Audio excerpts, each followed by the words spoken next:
take the story, act it out, and stress test it. See if it helps you overcome the insuperable obstacle, and see if it protects you from nihilism and despair, and see if it orients you properly in relationship to yourself and other people, and see what it does with your relationship with women and with children and with your parents. And you can test the story that way. And as far as I can tell, the Bible is the compilation of stories that have been tested in that way. Yes, exactly. Yes, you can test it within the text to know if your interpretation of the text makes sense within the text. And like you said, that's even a higher level, I would say. You could test it with reality, and then it's another story. And if you know the Bible very well and you understand the stories, you might start to discover that the patterns that are described in the Bible are also happening to you all the time, whether you want it or not, by the way.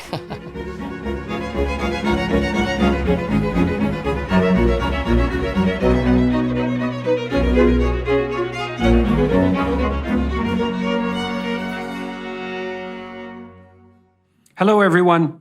I'm extremely pleased today to be engaging in a discussion with Mr. Matthew PAGEAU, who is the brother of Jonathan PAGEAU, whose name may be familiar to many of you who are watching and listening.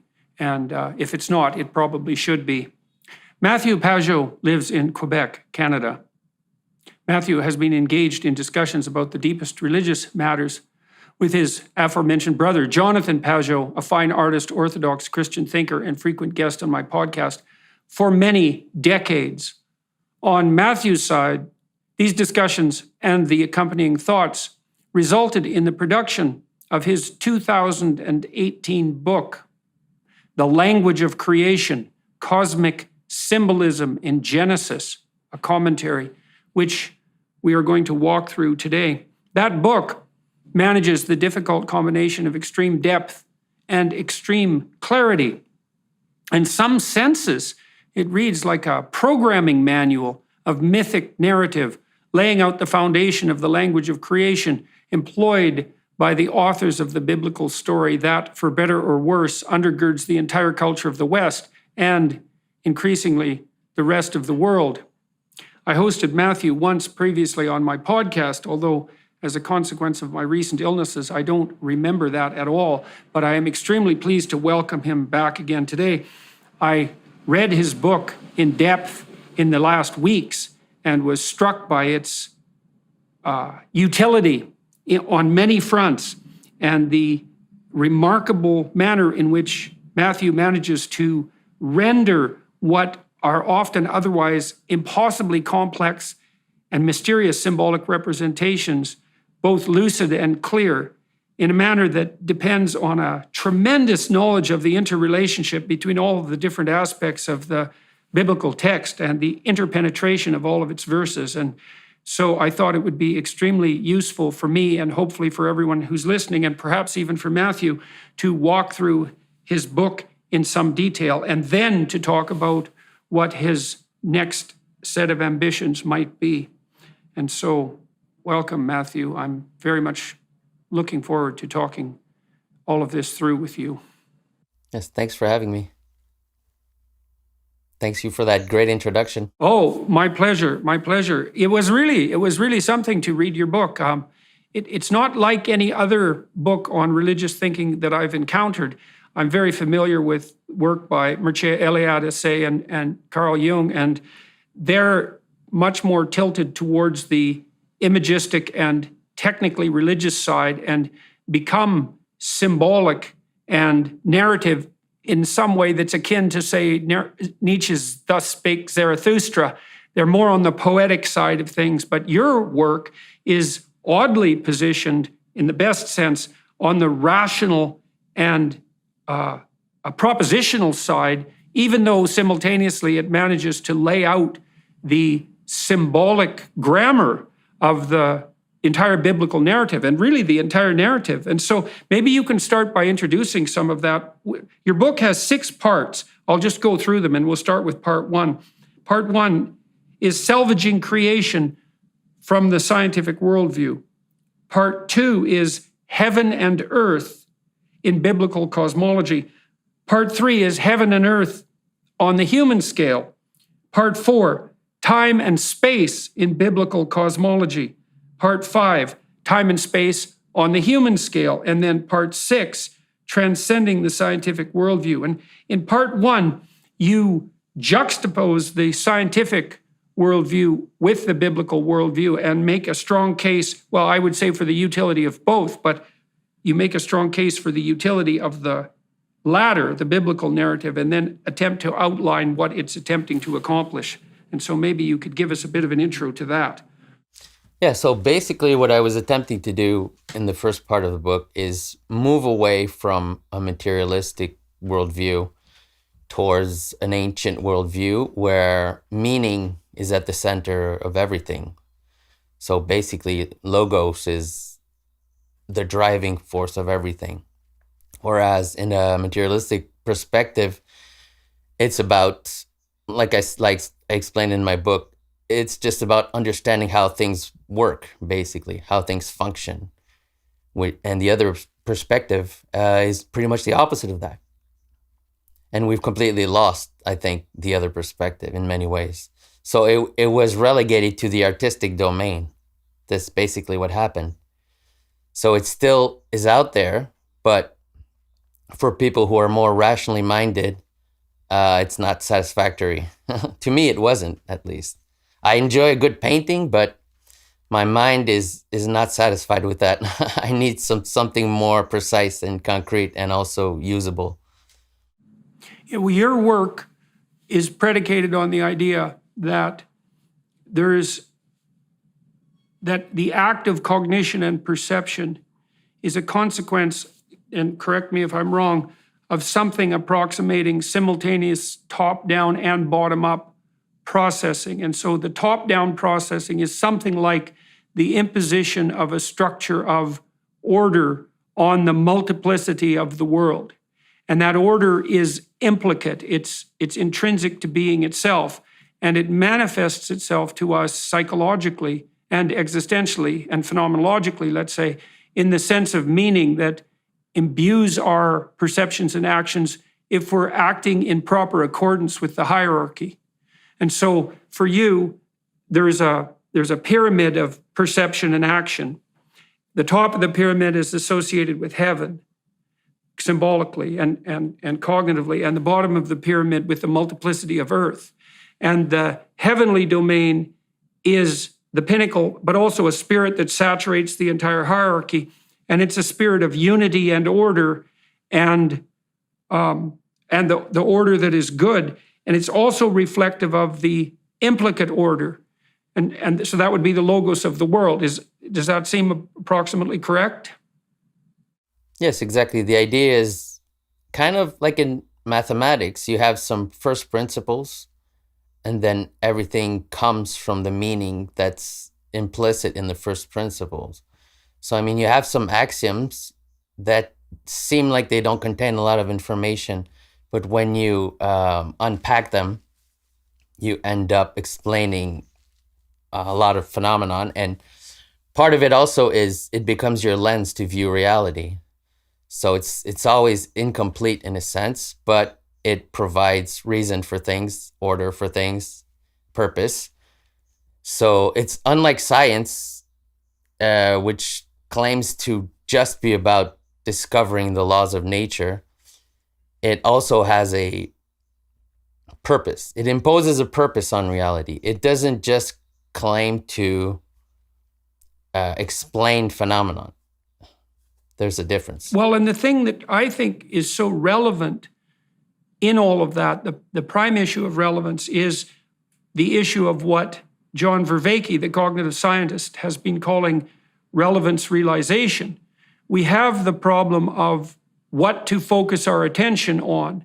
And that's actually an unbelievably pervasive problem and a deep problem, because there's an infinite multiplicity of phenomena that we could attend to and combinations of phenomena that we could attend to in such massive numbers that it's very difficult to understand how we don't become overwhelmed. And the way we don't become overwhelmed is that we impose something like a point on things. And a point is the point of our perceptions and the point of our actions. And the point, in the ultimate sense, is also the ultimate thing towards which we're striving.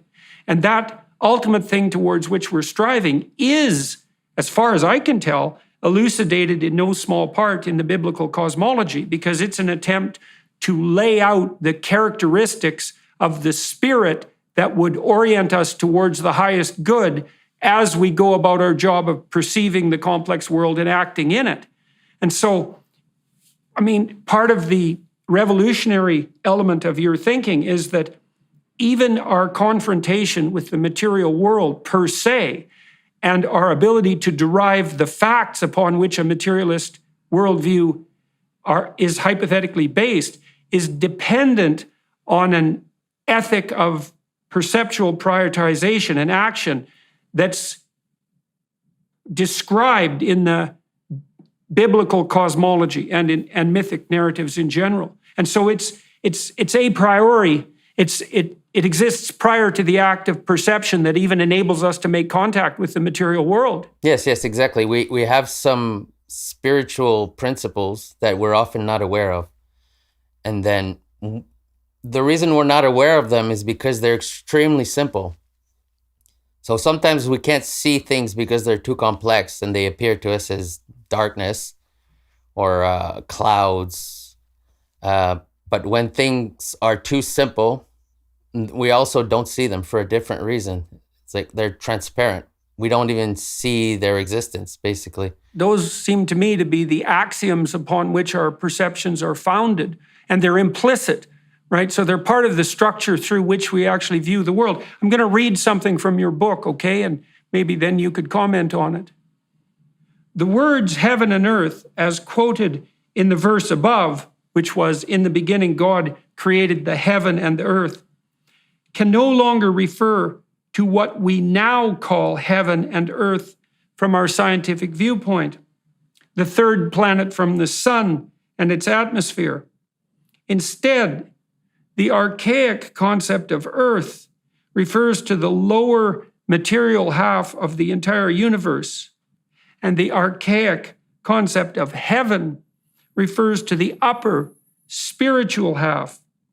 In general, a complete redefinition of cosmic categories like heaven, earth, time, and space will be needed. The implications of these concepts will then trickle down to every level of human experience to redefine all things in the context of the Bible.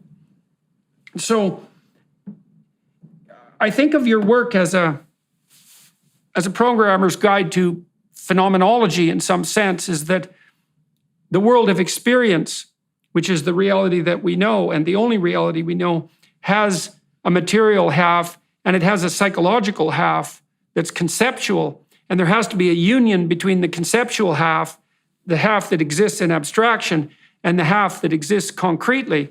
And it isn't obvious that the abstract half is any less real or perhaps any more real than the material half, because the abstractions that constitute the spiritual half are abstracted in part from the patterns that are implicate in the material half.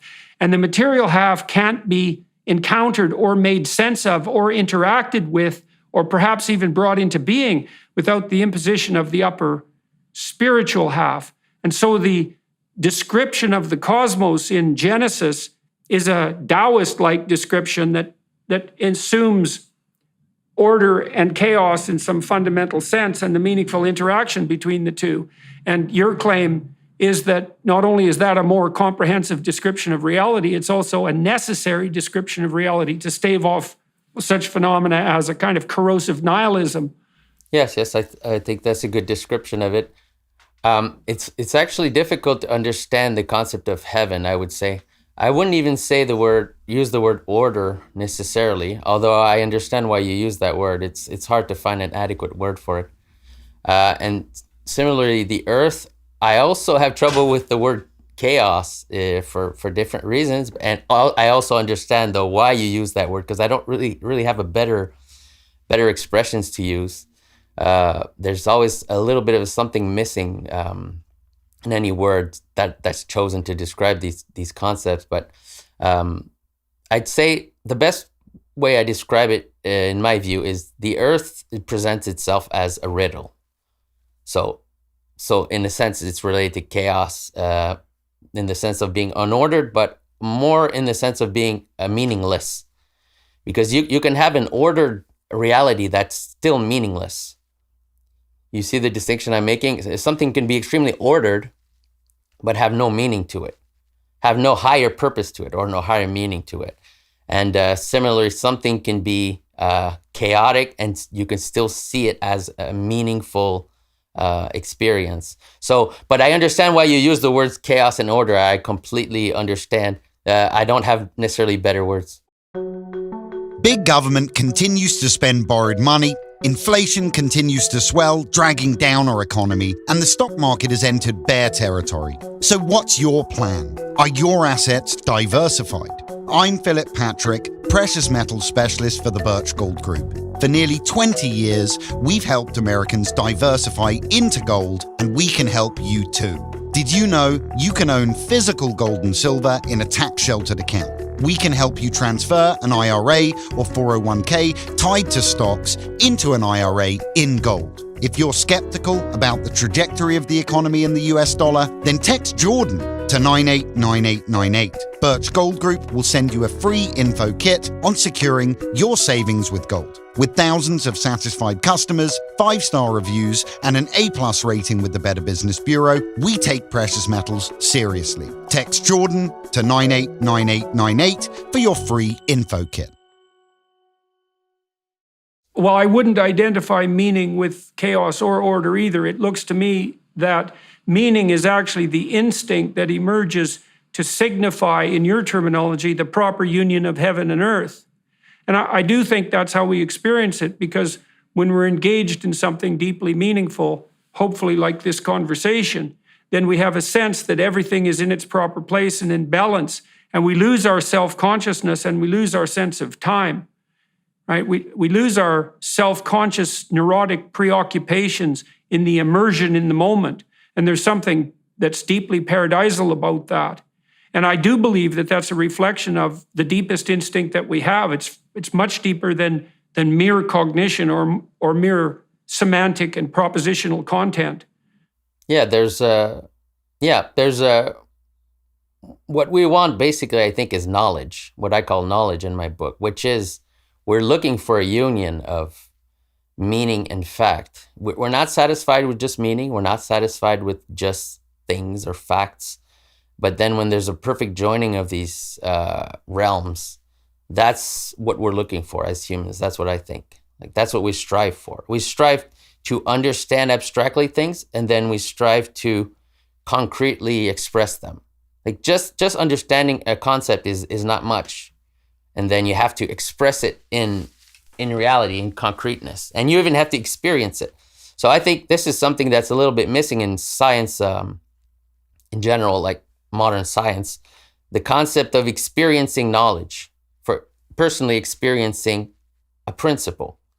So it's always about describing the outer world. And even when we talk about ourselves, we're describing it as if we're looking at ourselves from a detached perspective. It's interesting because there are people who've objected to that characterization of science quite strenuously. I mean, Thomas Kuhn, for example, spent a lot of his writing in his work on scientific revolution insisting that much of science was in fact an embodied practice, as a practice rather than as a result, right? Because the result might be a description of the objective world, but the practice itself is something like the seeking of truth in relationship to some orientation to the higher psychological and communal good. And so it's embedded inside something that has to approximate a religious ethic. Otherwise it's pointless, and otherwise the scientists themselves wouldn't be motivated to pursue it, because there's an infinite set of dead facts, but there's a finite set of living facts. And the living facts grip even the scientist. And the scientist, this is also relevant to something that you talk about in the book. You talk about, we'll jump ahead a little bit, I guess. You talk about the distinction between a stumbling block or a stumbling stone and a foundation stone. And one of the things that's very interesting about scientists is that they assume the existence of a transcendent object outside the domain of their ordered presuppositions. And then what they search for is the stumbling block or the anomaly that will falsify their presuppositions on the assumption that that relationship with the transcendent object will be corrective, that it will expand the domain of knowledge, and that it will be something to pursue in the pursuit of the psychological good and the common social good. I thought the stumbling block and foundation stone discussion was particularly brilliant, by the way. Yes. I think what you were saying before about the practice of science, I think that's how I view it now. What is similar to ancient cosmology in what we do today is the practice of science, not the result of what we find practicing science, but the practice itself is analogous to a traditional worldview. Like what you said, you have some principles that you try to see in the world, so that's your scientific theory, right? And then you expect to have some obstacles to your theory. And when you find obstacles, you don't necessarily get discouraged. You see it as a possible way to grow your own theory, to make it even more inclusive, to make it even more explanatory. So that process, that is what the Bible is talking about, that very process. And you refer again to, in the beginning, God created the heaven, spiritual reality, and the earth, corporeal reality. And then you quote Genesis 1:2. The earth was confused and meaningless. Darkness was on the face of the deep, and the breath of God hovered over the face of the waters. God said, "Let there be light," and there was light.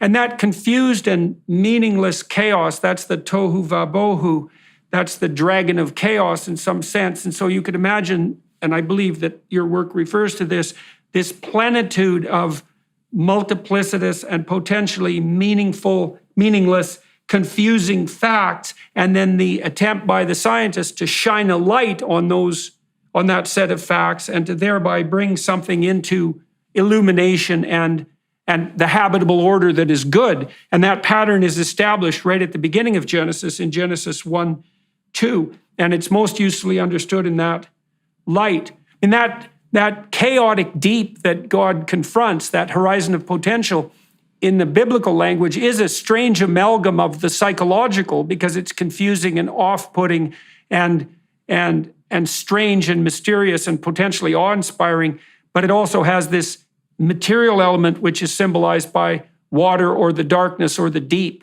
And, we refer to that automatically when we speak about what scientists are doing, especially great scientists, because we say things like, well, they think deeply, or they've encountered deep phenomena. I mean, we refer back to that symbolic language axiomatically and don't notice the metaphorical structure of our own utterances.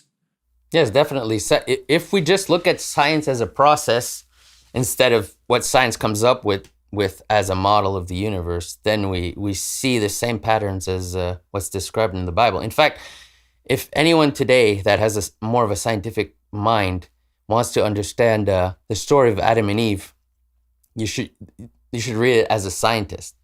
So Adam is like a scientist who's trying to understand reality and try to impose his theory upon reality. So that is, Adam names the animals. That means he's trying to impose meaning on reality. And then this answers kind of the question, why did God create Eve in the narrative of Adam and Eve? Because that's actually a good question. He might have just created the man without the woman, right? But if you're a scientist, you can easily understand that, because the reason why he creates Eve is to counter what Adam is doing. And it's pretty clear in the language. If you read it in the original Hebrew, there's a lot of hints to that. So what happens when God creates Eve? He puts Adam to sleep. Okay, what does that mean? It means it's an attempt to renew Adam. Okay, so he loses consciousness. So sleep is like a little taste of death, basically. It's like a cyclical thing where you lose your ability to control and to name and to command things. So that's what happens when we fall asleep. Our mind loses the command of the body, right? So that it's like a counterpoint to what Adam just did. Adam just names the animals. He's naming everything. He's using his authority to say, this is the name of this phenomenon. This is it. This is like a scientist who has a theory and he's seeing if it works, and it's working. And then it says it's not good that Adam is alone, basically. Because why? Because he needs a feedback mechanism for what he's doing, for his naming. Because he can name phenomena, but he can't name himself. He can't see himself. Because he has a perspective. He's using his own perspective to view the world. But then he never bothers to, or he can't, rather, look at himself. So what he needs is what's called sometimes a foreign perspective, okay? So he needs, this is what Eve represents. So he falls asleep, and then it says, God took his side, and built a woman into it. See, the word for side also means stumbling stone. See, so the side that he took, it also means a stumbling stone. So that is exactly what it is. But it's a good stumbling stone. And this is very important. Well, Ben Shapiro told me that the original Hebrew for what's translated as helpmeet in the King James Version is actually something like beneficial adversary. It's because it says God created a help against him. That's literally what it says, a help against him. But obviously, the purpose of God creating Eve is not to destroy Adam. This is a pretty obvious thing. But because if we look at the narrative and we give importance to each of the events, it starts with God saying, don't eat from the tree of the knowledge of good and evil, or you will die. And then right away it says, it's not good that man is alone. So you see, it's directly related. The creation of Eve is related to the fact that he just told him, don't eat from the tree of the knowledge of evil or you will die. And then, okay, Adam names all the animals, but he doesn't find a help as his opposite. You see, he doesn't find his opposite. He needs his opposite to see himself.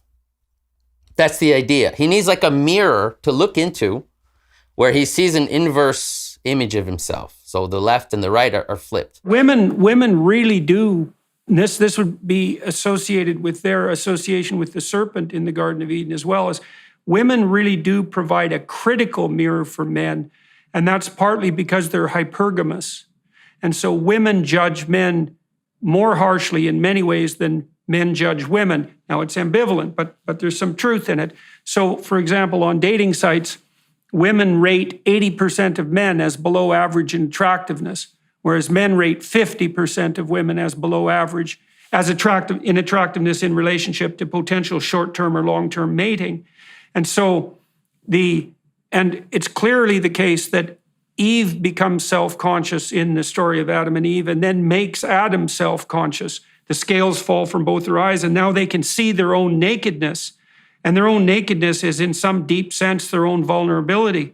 And so Eve provides, as you pointed out, a corrective reflection of Adam. And you're also stating, and this must have something to do with the association between Eve and the serpent, because the serpent is the thing that lurks in the well-ordered place. And there's always something that lurks in the well-ordered place, because no matter how much order you establish, and that would be true of a scientific theory, there's also always something left over that speaks of the infinite that isn't encapsulated within your theory. And Eve is allied with that force in Genesis and is the root to self-consciousness for men. And that seems to me, again, from a scientific perspective, pretty damn accurate. And then you might think as well that part of the reason that women make men self-conscious is because they're mediators between men and infants. And because women become pregnant and because they give birth to extremely dependent and fragile infants, they are more conscious of life's catastrophe and tragedy and more conscious of the necessity of knowledge serving life, and always serve as a reminder to men that their capacity for abstraction and naming, let's say, isn't sufficient to exhaust the proper possibilities of life, that all that abstraction still has to serve life. Yes, exactly. She represents the opposite of Adam, really. That's exactly what it is. It's actually pretty, once you know these things, you can see it very clearly in this story. So, like I said, Adam, his job is to name the animals. So what does Eve do?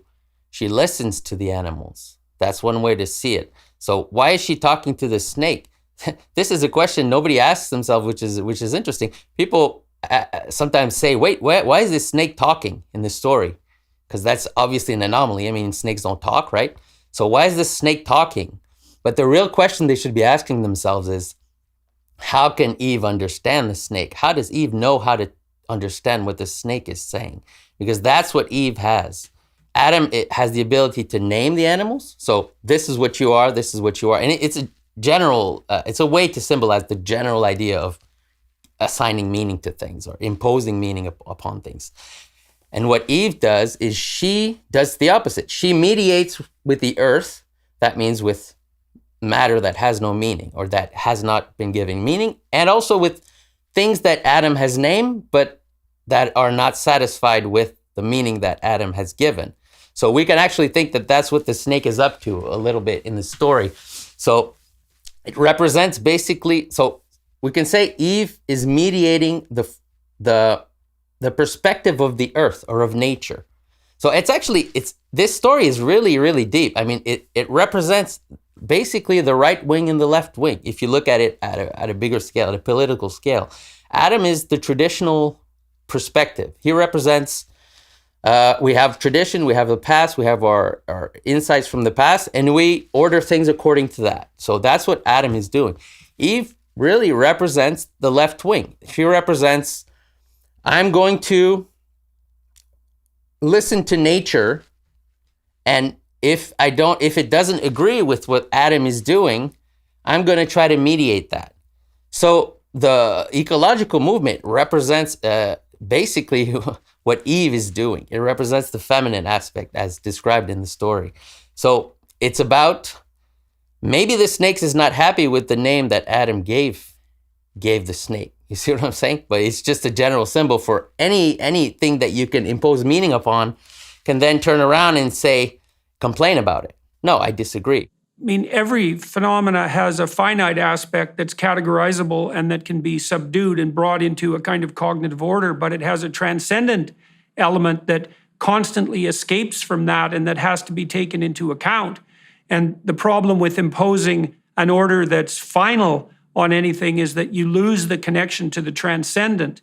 And then you can think about that on an even broader scale, which of course you've done, which is that the garden that Adam and Eve inhabit, where everything is named, is a kind of order that's imposed, and it's reasonably well balanced, but there's still always that possibility that something that hasn't been taken into account yet is going to upset the apple cart. And then there's an even broader possibility that in the highest possible sense, that it's good that the apple cart gets upset because it produces an advance towards the next stage. There is a sense in which, and Christianity makes this, the Christian corpus of thought makes this quite clear, there's an aspect in which the fall from paradise is a cosmic cataclysm and that it propels human beings into the suffering of history. But it's also the precondition for the emergence of the higher order that's symbolized by the voluntary sacrifice of Christ as a culmination of the entire biblical narrative. And there's some implication there that to become innocent once again, like we were in the Garden of Paradise, but to be self-conscious and knowledgeable as adults at the same time is actually better than the kind of unconscious paradisal state that we inhabited before we became self-conscious, let's say in the Garden of Eden. I think it was T.S. Eliot who said something like, we need to return to the beginning and know the place for the first time. And that's the fundamental theme of the, let's say, the Exodus narrative, where there's a fall from tyranny into the desert and then a movement toward the promised land. But it's the meta-narrative of the entire Bible, and it's something like a description of the structure of cognitive and conceptual revolutions towards a higher and higher form of unification, differentiation, and plenitude. That might be a good way of thinking about it. Yeah, there's definitely, this is the thing. The fall, though, is not a good thing. But I understand what you're getting at. Every piece of the puzzle that you're describing was there in the garden. So if Eve wasn't there, then there'd be a problem. She's there, though. She is there to mediate with the serpent. So the sin of Eve and the sin of Adam is not that they listened to the serpent, is that that was a good thing, actually. You have to listen to the serpent. But the serpent tricked them. That's the whole thing. And how does it work? I mean, there's certain facts or certain puzzles that we don't have the ability to solve yet. Okay? And then when you try to integrate those facts into your system, but you don't have the ability to solve them yet, then it causes some problems. Because once you have inside of you or inside of your system something that is against you, but not in a good way, like I was talking about Eve. Eve is like she represents something like the curse that's good for you, the curse that loves you, right? She criticizes, but she loves her husband. So it's a loving criticism. It's a loving complaint. But that's extremely dangerous in a sense, because you can also encounter the curse that wants to kill you. And this is often something, I mean, you don't want to have your enemy, integrate your enemy inside of you if you don't have what it takes to give him an identity that he'll accept. So this basically is, if you want to take it as a scientist, a good example of this process would be the difference between like Newton and Einstein. That's actually, to me, that is an example of the story of Adam and Eve. Because Newton is like Adam, okay? He just names everything according to his theory. It all works. Great stuff, you know, it's like a revolution. It's still a revolutionary way of thinking that he's obviously a genius. I mean, he figured out simple laws that explain vast amounts of phenomena. So that's pretty amazing. But then Einstein comes along and says, he puts the mirror basically in the theory of classical mechanics, and he says, where are you in the theory? So that's the mirror, the feminine mirror. Look at yourself. Look at yourself.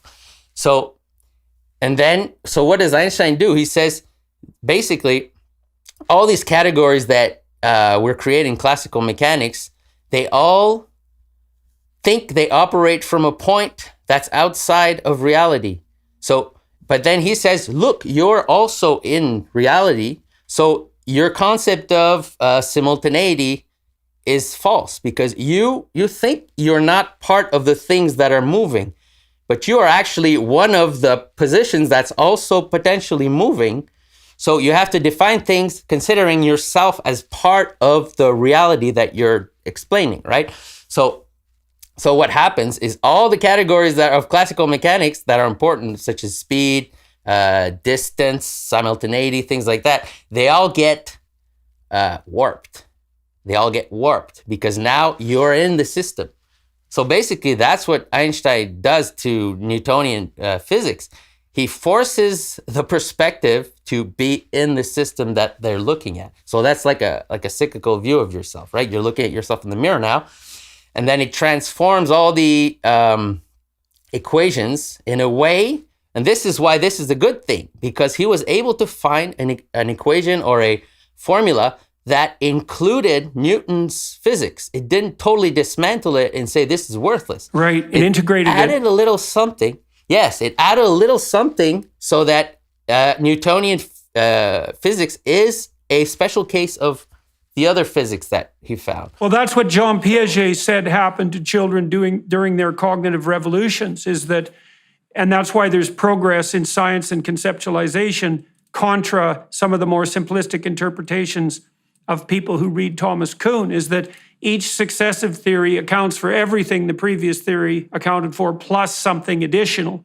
And so now you said something that was quite mysterious and sideways that I want to refer to. You said that Adam and Eve were tricked by the snake. It wasn't that they listened to them, that they were tricked, and that you associated that with premature conceptualization. So let me riff on that for a second. So one of the things that's really bothered me about the postmodernists more than anything else wasn't the problems they posed, it was the solutions they generated. And so the postmodernists were among the first thinkers to note that there was a real mystery bedeviling perception, which was, how do we make sense of the multiplicity of facts that constitute the world, or that constitute even the entire corpus of the potential interpretations of a given text?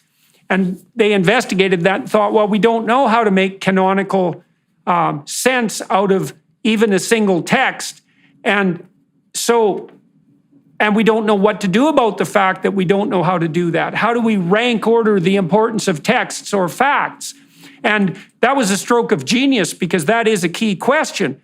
But the prideful error was the presupposition that was smuggled in under the guise of a kind of neo-Marxism, that the way that we solve the problem of perception is through the imposition of power, and that our perceptions, all of our perceptions, serve nothing but compulsion, self-interest, and power. And so the question was formulated properly, but the answer was literally Luciferian, which is the spirit that orders the world is predicated on nothing but the imposition of compulsion and power. And what I see happening with you and Jonathan and John Vervaeke in particular, and my work bears on that, and so does Ian McGilchrist's, and there are others, is that no, the lens through which we see the world is an ethic, and that ethic is described in stories. And the fundamental foundation piece of the stories through which we view the world is biblical, and the biblical corpus has a language of symbolic representation and grammar that you're outlining in your book. So what do you think about that response to your proposition? Well, I just wanted to say something about what you said, which is really important. You said, because I think what we have to understand is where the difference lies between the good curse, which is what Eve was supposed to bring, or a taste of death. Like I said, Adam was put to sleep in order to bring forth Eve. That's a taste of death, but it's not death.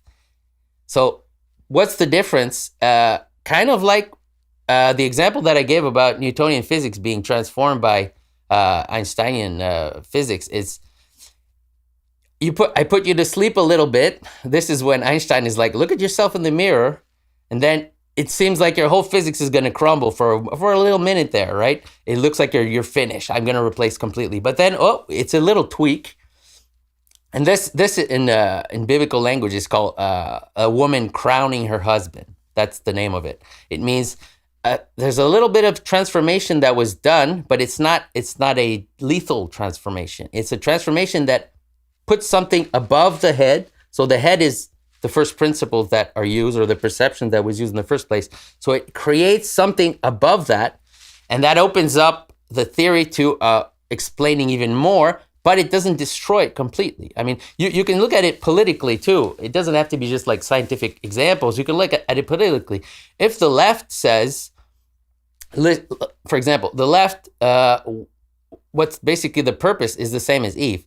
It's to listen to the marginalized. So what are the marginalized? The people who are maybe not satisfied with the names or the identity or the function that they were given. So she listens to the marginalized. They're the serpents on the edge. Yes, exactly. So yeah, she listens to the complaints of the marginalized, and then she tries to formulate some slight modifications without destroying completely. I mean, you don't want to marry your enemy. You don't want to join with your enemy. That's when all the problems start. If you join with your enemy, Eve is not Adam's enemy, but right. she can be. She's when she's fooled by the snake, then she becomes. Yeah, she's a feedback loop of knowledge. And what happens, how do you know the difference? See, that's the thing. You said it before. It was a preemptive attempt to eat from the tree of the knowledge of good and evil.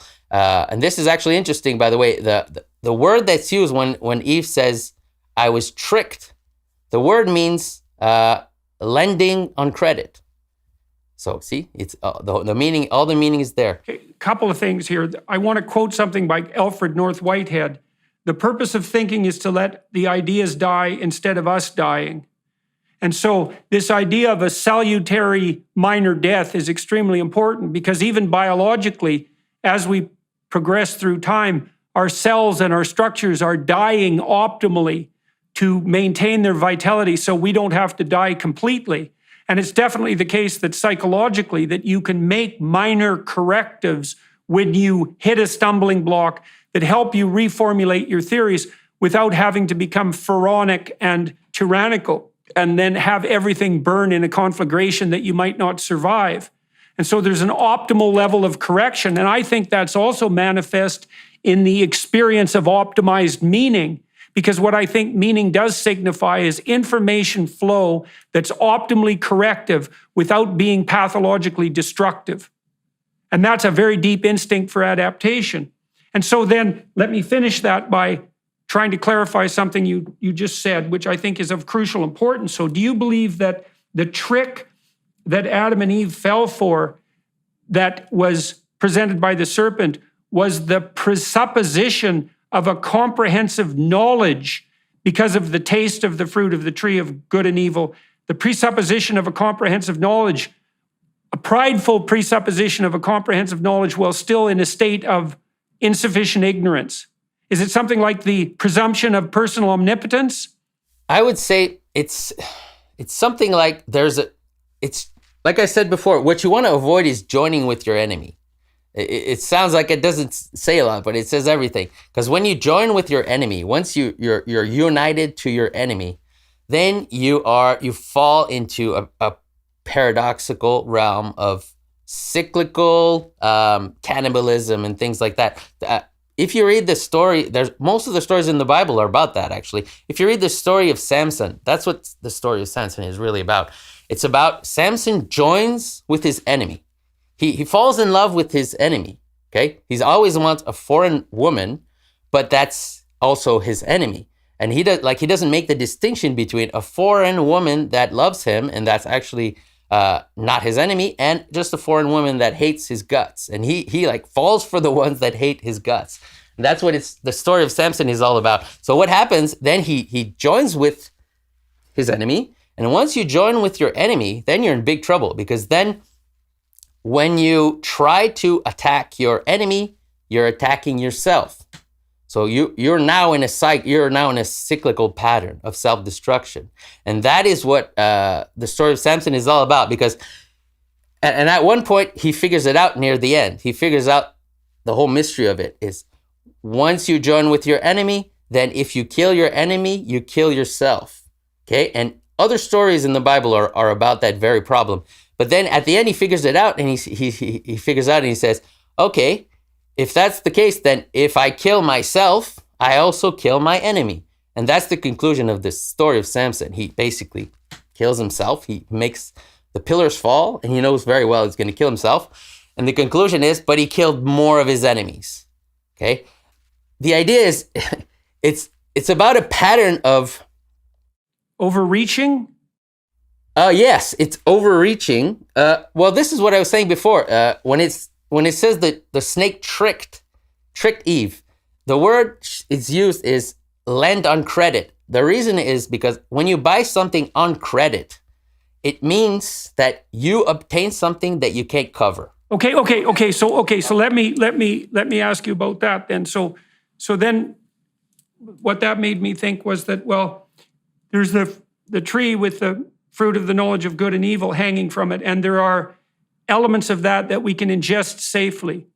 But the snake is not one of them, even though the snake's in the tree. And what that would mean, so we should be eating, in some sense, the low-hanging fruit that's actually within our grasp. And if we try to consume, let's say, or incorporate the entire snake, then we do that on credit, and we do that to our own detriment, and that's going to knock us out of a paradisal state of being into the catastrophe of history. That's what happens when you bite off more than you can chew, or that you decide that there's enough to you to face a serpent that's too big. So I'll add one more thing to that. I've been thinking about this lately. So we're being informed constantly that we're on the brink of an ecological catastrophe. And that brings in the idea of the left and the corrective voice of Eve and the marginalized, let's say. And I might say, well, okay, is that true or not? And that's one question. And the second question is, if it's true, who should guide us through that potential catastrophe? And the issue of whether or not it's true is probably resolved by noting that it's always true in some sense that we're on the brink of an apocalyptic disaster, and that we have to be very apprehensive and careful about such things as long-term sustainability. And because we're very powerful now and things are moving quickly, that's come to a head. But then you might say, well, who should lead us through that crisis? And here's an idea. If you're facing a dragon, an apocalyptic dragon that's so large that it frightens you into paralysis and turns you into a tyrant, then you've bitten off more than you can chew, and that your pride has set you up as someone who can stand as a antithesis to this particular apocalyptic serpent, but you're not the man for the job. And if you insist too assiduously that you are, you're only going to make things worse. And it seems to me that that idea is analogous to the idea that you're putting forward about the serpent as an inedible fruit in the Garden of Eden. Does that seem even vaguely sensible? Yes. It's always about, like you said it exactly, biting off more than you could chew. And there's an expression in French. I can translate it, and you can tell me if it's also an expression in English. But it's something like your eyes are bigger than your stomach. Right. Is that an expression in English? Yes, it is. Yeah. So, or your reach, like your reach exceeds your grasp, and that is a sin of pride.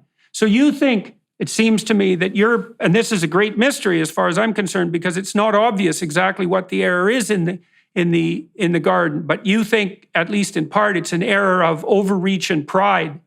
That makes real sense to me, because it's definitely the case.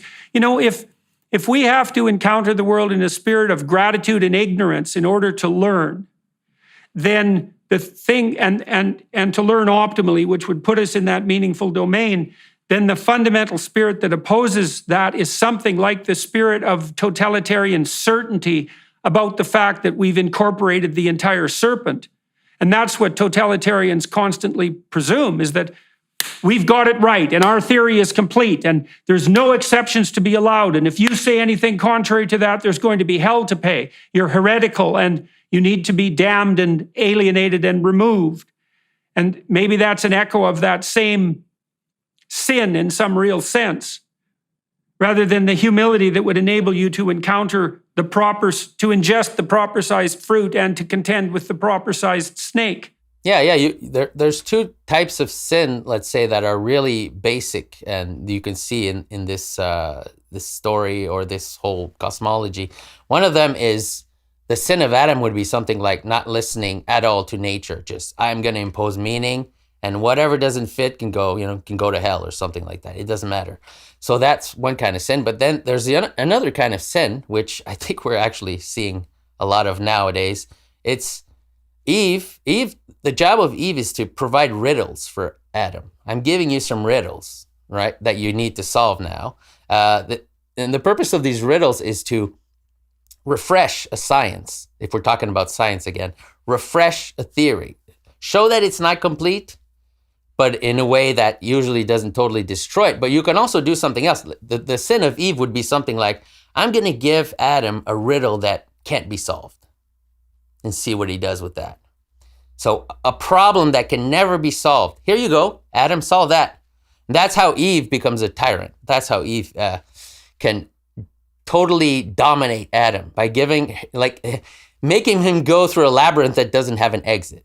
And he's stuck in there forever. Maybe that would be reflected biologically in the potential proclivity of women to set standards for men that are so high that no productive union is actually possible, and to never reward attempts to move towards the good because it deviates insufficiently. It deviates and indicates insufficiency in relationship to this unobtainable ideal. Because Eve has to be judicious and selective, but she has to make allowances for a human frailty that's on the same scale as her frailty. Yes, if Eve loves Adam, or if the left wing, let's say, if we say the left wing is like Eve, which it is, if it loves its country, the goal is not to destroy the country. If the left wing starts to talking about completely changing a founding document or the Constitution or all the laws, or bringing in anyone that wants to come in, even if it's our enemies, you don't go to war with a country and then bring them in.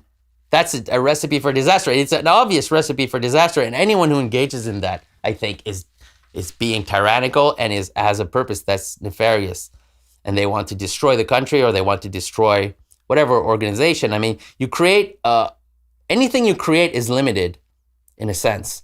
And if you think you can bring in all the floodwaters it doesn't make any sense unless you're trying to destroy it. And this is how you tell the difference between Eve and Eve that's tricked by the serpent. Eve, when she's tricked by the serpent, she thinks she can integrate absolutely everything, but it's a trick. Everything at once, instead of sequentially yes, and incrementally. everything at once. Yes, not incrementally. That's always the problem. That everything eventually can be integrated, but then if you do it too quickly, that's when you join with your enemy. And then you're screwed. And then after that, you're in a deep, deep trouble. Okay, well, so I've been thinking about that on the environmental front too, because it seems to me that that's exactly what we're trying to do right now, is we're trying to solve the problem of sustainable economic development in an emergency crisis instantly, right now, for all time, or else. And the consequence of that is we're trying to integrate way too much at once with our totalitarian presumption that we already know what to do. And in doing so, we're going to bring about the very catastrophe that in principle we're trying to avoid. Yes, exactly. It's absolutely what's going on, I think, today, is we want to create, well, when I say we, I'm not talking about myself, but somebody somewhere wants to create a totalitarian government or a world government or whatever we want to call it. It doesn't really matter. Something that includes everything. And they're real anxious to do it and real fast. And that's the end problem. You want to do it faster than you can handle it for whatever reason. I mean, who knows what the reason is? Well, because you just don't know enough. I mean, the thing about integration, so here's another way of thinking about it. You tell me what you think about this. So I've been toying with this notion, is that one of the hallmarks of inappropriate public policy is the use of compulsion. Now, I would say compulsion should be restricted to cases of severe criminality and psychopathy, to that tiny minority of people who just cannot play fair by any rules whatsoever. And perhaps if they were told the right story in the right way, they'd play fair too, but we don't know how to do it.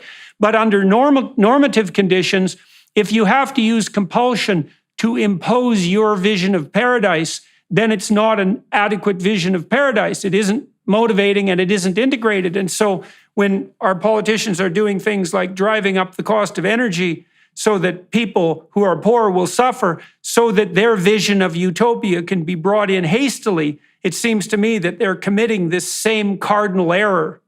And it is one of pride and Luciferian presumption. And maybe that's also part of the temptation of the snake, right? Because the snake is associated symbolically with the Luciferian intellect and pride, and also with the force that wants to overthrow the heavenly hierarchy, that thinks it can replace it in this Tower of Babel sense. Yeah, the snake often, usually what it represents, you're not wrong though, but maybe to add to that, the snake usually represents something like a perspective that's close to the earth, something like matter, the perspective of matter. But it's basically the perspective of that which is furthest from the meaning that was given to things. Right. So I mean, in any system, you have things that get pushed to the margin. So that's the fringe perspective.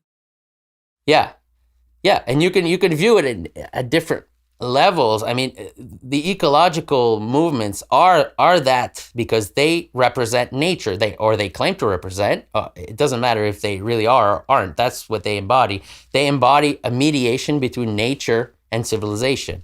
So they're basically taking the perspective of nature and saying, okay, don't go too far with your civilization dominance, because there's nothing wrong with civilization, but obviously you can go too far. But you can also go too far in the other direction. You can start saying things like, we can't have any human activity anymore. That's bad because it harms nature, That's the other sin from the other direction. Yeah, well, and I think the other sin there is that we can't have any more human activity because it harms nature by the ethical preconditions that I've adopted in relationship to my worldview and am perfectly willing to impose by force on others rapidly and in an emergency panic. Yeah, the emergency is a big part of it. Well, I'm looking at what's happening, for example, with the Dutch farmers. And the Dutch farmers are among the most sophisticated farmers in the world, assuming that they're not the most sophisticated, which they might be. And now they're having these edicts from the nature worshipers forced upon them. They're not being consulted with. They're not being brought in. They're not being integrated into the game. there's an imposition by force of a particular vision. And one of the consequences of that, apart from the devastation of their livelihoods and the destabilization of civil society, is going to be a radical increase in the cost of food, as well as seeing simultaneously on different fronts a radical rise in the cost of energy. And so, and this is, so you're associating this with this proclivity to undergo a insufficiently sophisticated critique of the imposition of civilization. So one of the things you do in your book, which I really like, that's germane to this, is I'll turn to a diagram that you have on page 31, where you lay out a relationship between abstraction and concrete examples that's akin symbolically to the relationship between heaven and earth. And so earth you describe here as a set of concrete examples, and heaven as an abstract principle. And so you say, for example, there are two concrete examples might be boat and chariot. So that's indicative of a multiplicity of modes of transportation, but they can be united in a transcendent reality in some sense that constitutes vehicle. And that's really the nature of abstraction, is that you have a multiplicity of phenomena from which you can abstract a common principle. And part of that is the ordering of things and the subduing of things and the putting of everything in its proper place. But it's also a union of that multiplicity into a higher order. And your comments about Eve, and I've noted this, I would say, in my own marriage, is that imagine that I have a conflict with my wife that's akin to the kind of conflict that we're just describing, and we want to mediate that conflict. And one way is for her to submit to me, and another is for me to submit to her, and a third is that we can compromise, but a fourth is that as a consequence of the dialogue between us, which would be the masculine proclivity to impose order and the feminine proclivity to speak for chaos and multiplicity, we can come up with a third solution that transcends both our problems and that offers a union that's preferable to compromise and certainly preferable to slavery and submission. But that would involve a full dialogue, right? And a bringing together of all the concerns into a true higher order that did account for all the multiplicity. The pattern you just described, if anyone wants to understand the stories in the Bible, it's always the same pattern being repeated over and over. You just have to be able to look at different scales of it and just get used to thinking fractally. This is something I think is completely lost. There's a way to see things in a fractal way where every piece of a story expresses a certain pattern and the whole thing expresses a certain pattern. It's very easy to get lost when you do that, but it's basically very simple. Like any story in the Bible, you can use the pattern you just described. Any story in the Bible, you can use that and you understand it basically. So I guess that would require some examples, but... Well, let's use the examples of the cherubim. So maybe you could elaborate, because I found that. Let me just read something from the tetramorphic cherubs from Ezekiel 1. And I found this part of your discussion particularly illuminating, because I had no idea what the cherubs represented. And as far as I can tell, they're something like the monstrosities that exist on the fringes of cognitive and perceptual categories. And they're part of the support mechanism for the divine unity that any given category represents. And so I'm going to read this, and I'll read a bit of your commentary, and then maybe you can comment on it. This is Ezekiel, as I was among the captives by the river Chebar, the heavens were opened, and I saw visions of God. A stormy wind came from the north, a great cloud with fire flashing up.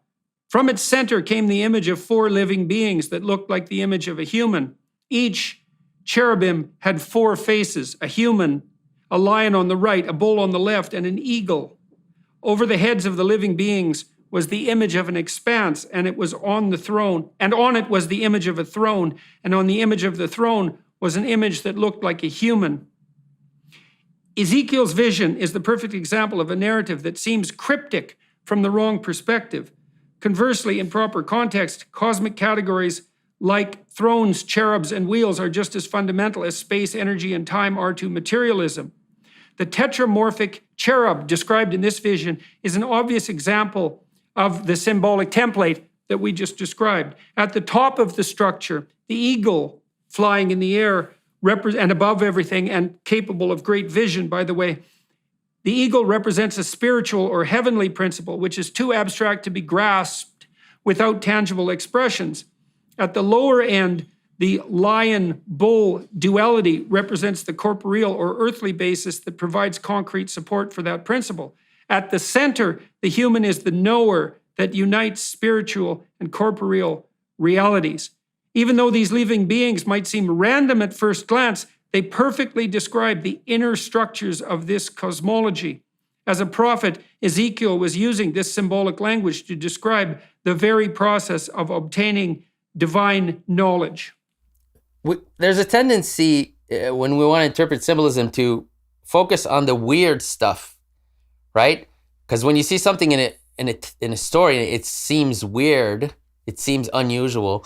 We have a tendency to want to interpret it symbolically, because we don't want to imagine some kind of weird chariot with animals in it. You know, we have a tendency to immediately say, okay, this is symbolic of something, right? It's like a dream. But, yeah, it's like he's seeing the categories of he's seeing the metaphysics directly. That's what it's all about. That vision. He's describing the process of the visions of a prophet. He's not even describing his vision. He's describing the process of how he got to the vision, which is, I don't think there's any other place in the Bible where we see something like that. Maybe in Elisha, maybe. He describes the process through which he gets the vision a little bit, I think, if I remember correctly.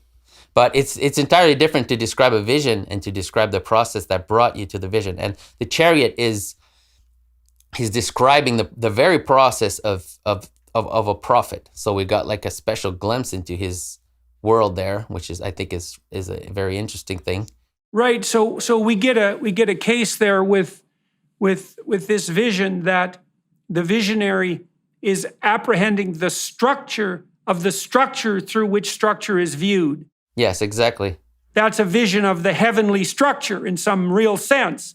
And so that made me think, you tell me what you think about this. When I read this section on cherubs, I remembered that when God chases Adam and Eve out of paradise, he puts cherubim to guard the gates of paradise, and they hold flaming swords. And that's always been a great mystery to me, both the cherubim and the flaming swords. And so then I was thinking about that, and I thought, well, a sword is a tool of judgment and carving. You carve up things with the sword, and you dispense with your enemies with the sword. And Christ uses a sword in Revelation to separate the wheat from the chaff. And a flaming sword is even more of a sword than just a sword, because it's a red-hot sword. And so not only is it going to cut and discriminate and differentiate, but it's going to do so in a manner that burns like the burning bush. And then I was thinking, well, if you want to re-enter paradise, you have to subject yourself to this flaming sword of judgment in the real sense, because you have to carve away from yourself everything that isn't fit to be in paradise. And that would be almost everything. Well, that would be everything that wasn't perfect enough to be paradisal. And given how imperfect you are, the probability that you would experience whoever was wielding that sword as a monstrous cherubim with a sword of flames strikes me as extremely, the probability that that's how you'd experience it strikes me as extremely high, especially, and that would be in proportion to some degree to the magnitude of your sinful nature. And I think that's associated with the notion of the passion in the Christian story, that Christ has to voluntarily accept not only death, but hell itself in order to reconfigure, and also associated with the symbolism in Revelation that an apocalyptic judgment has to precede something like the reestablishment of a paradisal state. And so that all came out for me out of your description of the cherubim, which I thought was extremely helpful, by the way. The notion that these monstrosities on the fringes support the conceptual structure that's united by the overarching eagle vision with the human between the overarching vision and the multiplicity of earthly categories. Yeah. The cherubim and the flaming sword, I have to admit, it's also been something that's I found intriguing for a very long time. And I think I have a good grasp on it now, more than when I wrote my book, actually, because it's directly related to the story of Adam and Eve again. If you have Adam naming the animals and then there's a fall, it means he lost his ability to name the animals. So there's a confusion that enters into it. And the cherub, that's what the cherub is. It's a confusion of species. It's an animal that has a confusion of different species within it. Confusion of identity. It represents, yes. So it represents Adam's inability now to name all the species correctly and separately. So he fell into confusion. So the cherubim is that confusion. It's a beast, a hybrid, right? A hybrid of species. So it represents his inability to name the animals correctly. And then, like you said, the sword is the principle that would separate them back again. Like it's the logos, it's logic, it's light that would separate the cherub again into separate species. And like you suggested, the bigger your sin, the bigger the sword you need, and the bigger the monster you have to face. So the bigger the confusion. Right. Well, and I can't help but see, when all this confusion about naming of human identity came about in the last 10 years, all this confusion with regard to pronouns and subjectively defined identity, I couldn't help but think about that as, well, I believed at the time when the government mandated a certain type of pronoun use, that was a form of extreme conceptual, couldn't be a more extreme form of conceptual confusion, that now our very agreement about what constituted the most fundamental categories of reality, because I think you can make a real case that male and female are the most fundamental categories of reality. And I think you can make that case biologically because sex has been around for a very, very, very, very long time, for hundreds of millions of years.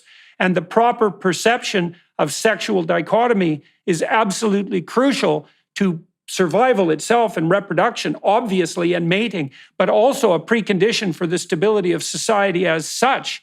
And the insistence that to bring in the marginalized, we have to demolish the entire structure of categorization itself seems to me tantamount to this sin that you described that Eve would produce if she insisted too assiduously that everything be integrated at once. Yes, exactly.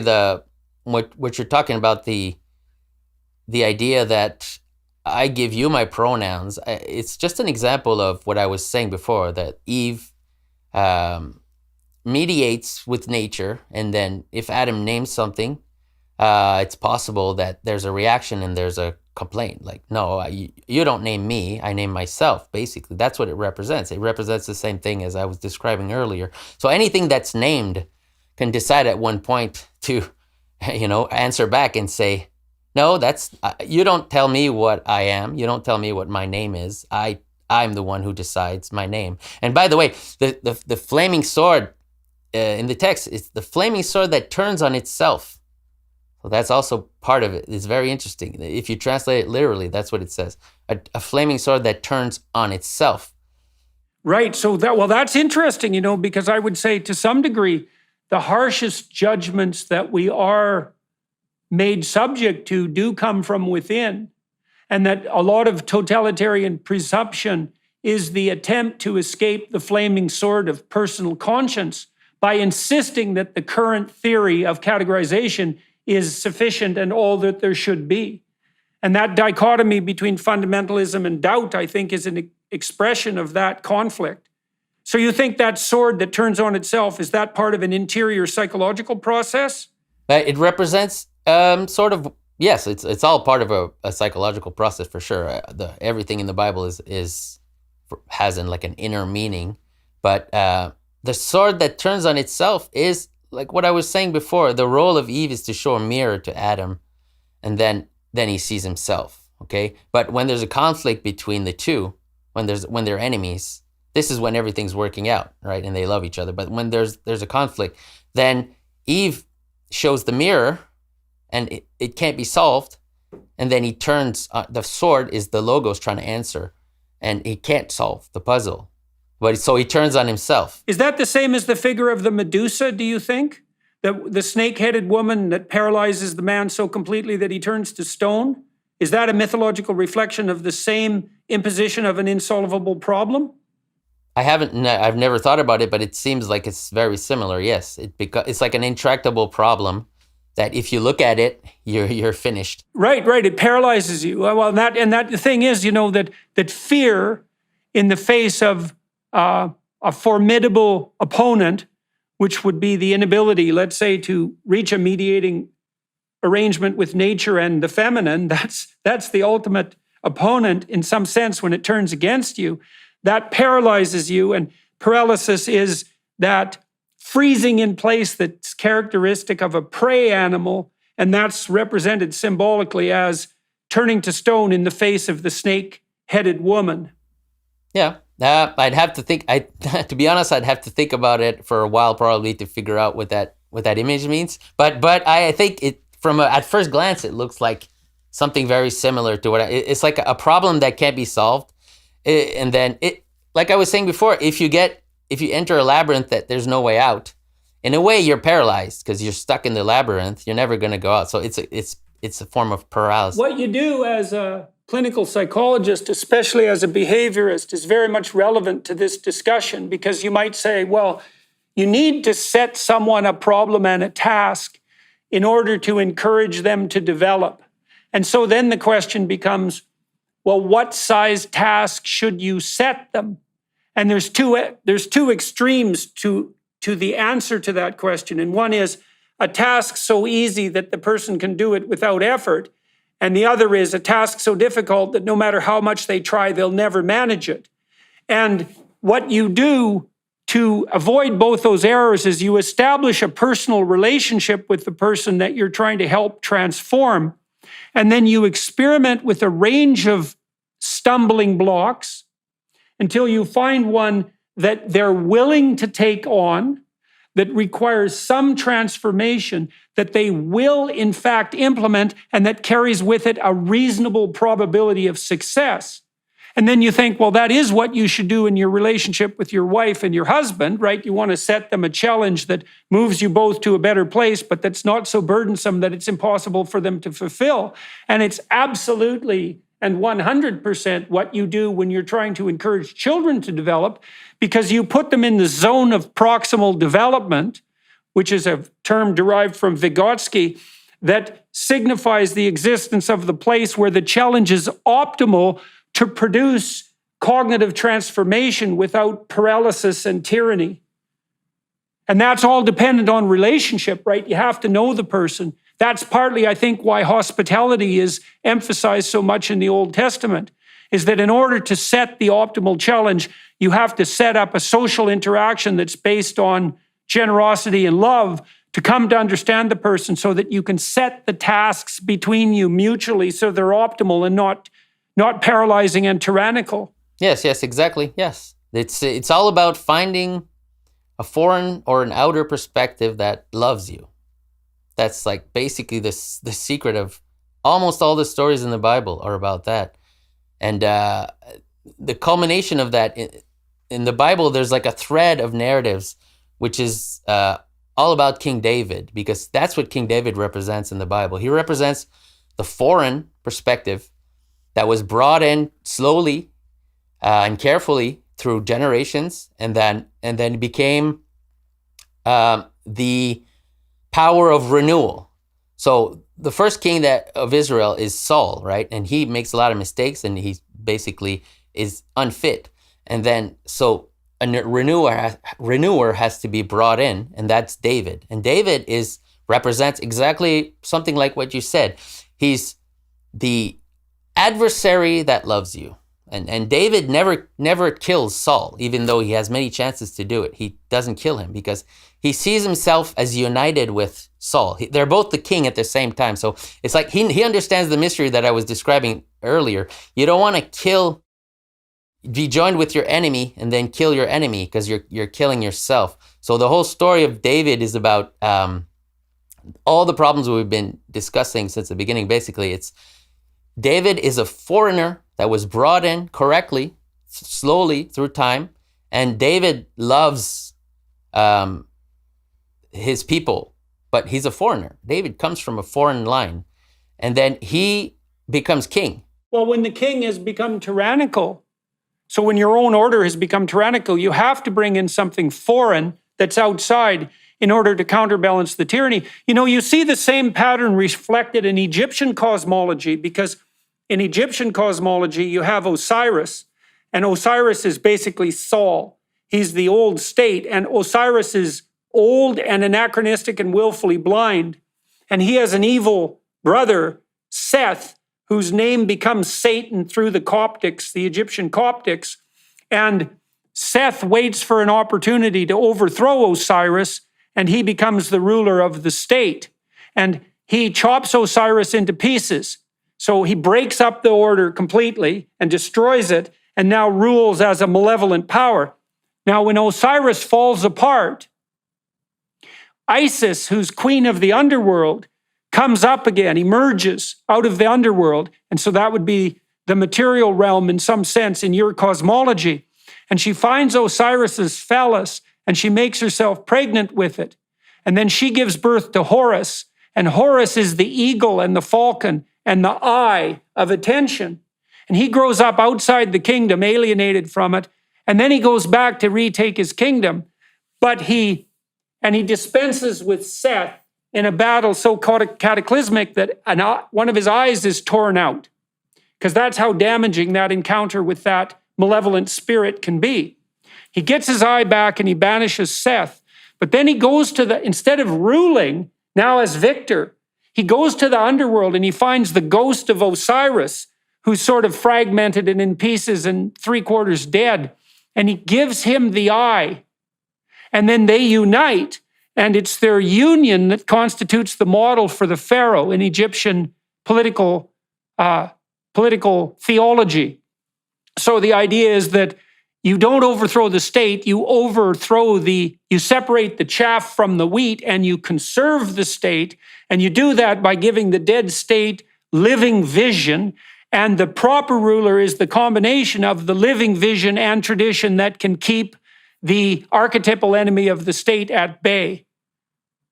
So that's an echo of the same idea that you just described as characteristic of the relationship between David and Saul. And you see this necessity for relying on the stranger quite often in the biblical narrative. So when Jethro tells Moses how to set up the proper alternative to the Pharaoh in the desert, Jethro is an outsider too, and a priest. He's a Midianite priest, if I remember correctly. And he tells Moses to set up a distributed system of power and responsibility as an alternative to top-down pharaonic judgment, which is the trap that Moses is falling into in the desert at that point.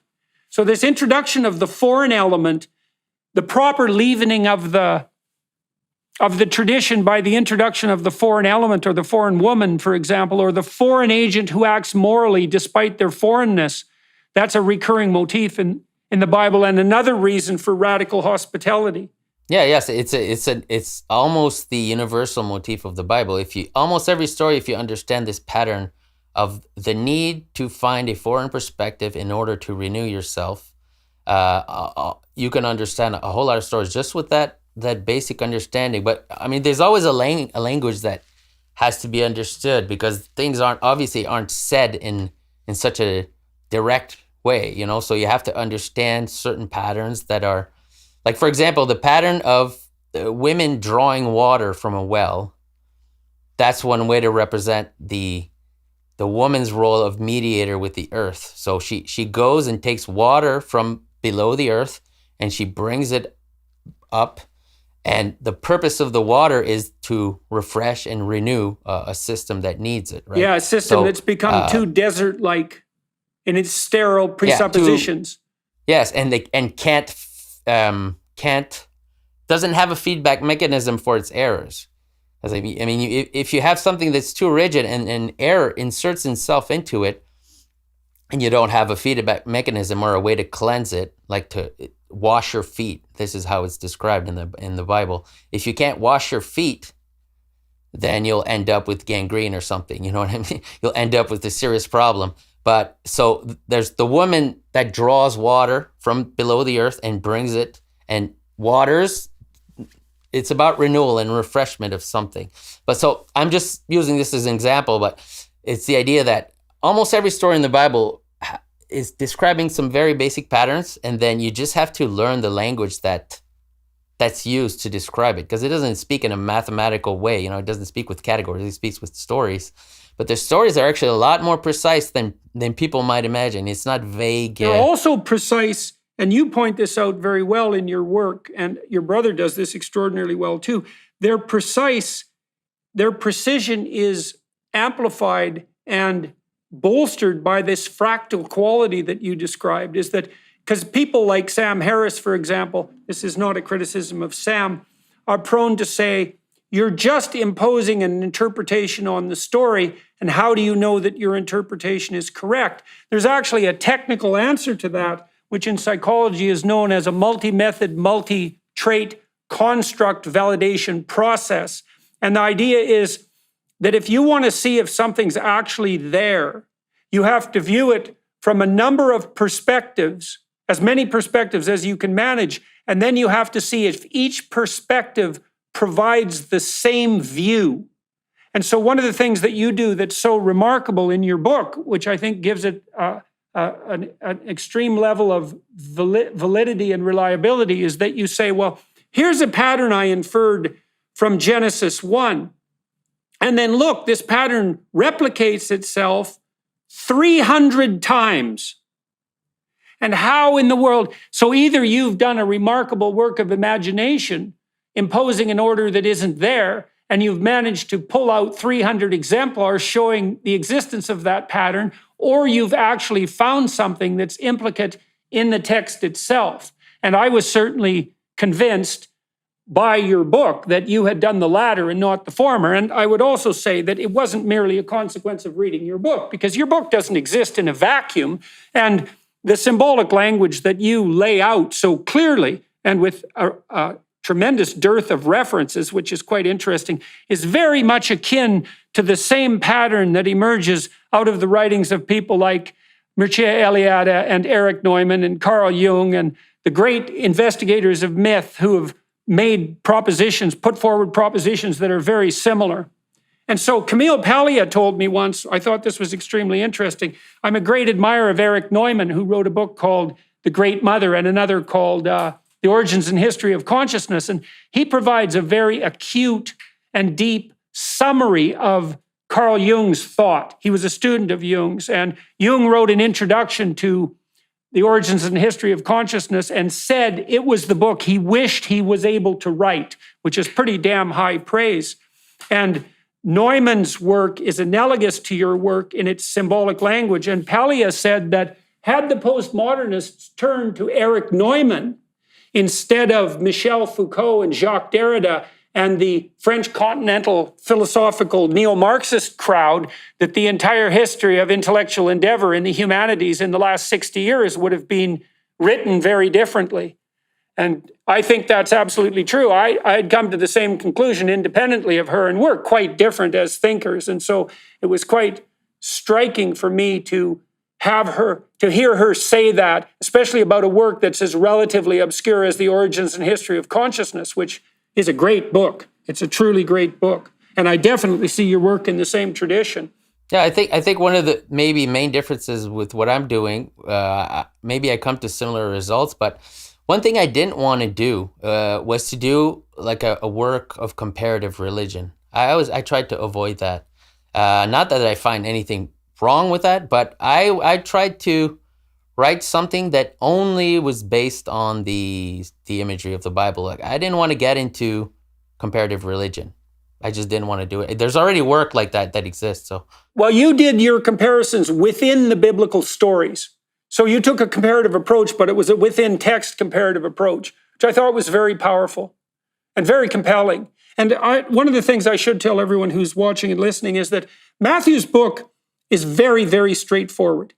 There's none of the murkiness, let's say, that characterizes Carl Jung's work, for better or worse. And believe me, I'm not making myself out to be a credible critic of Jung. He was unbelievably brilliant in 50 different ways. But Matthew's book is, I described it to my son, who is a computer programmer, as a programming manual for the biblical narrative.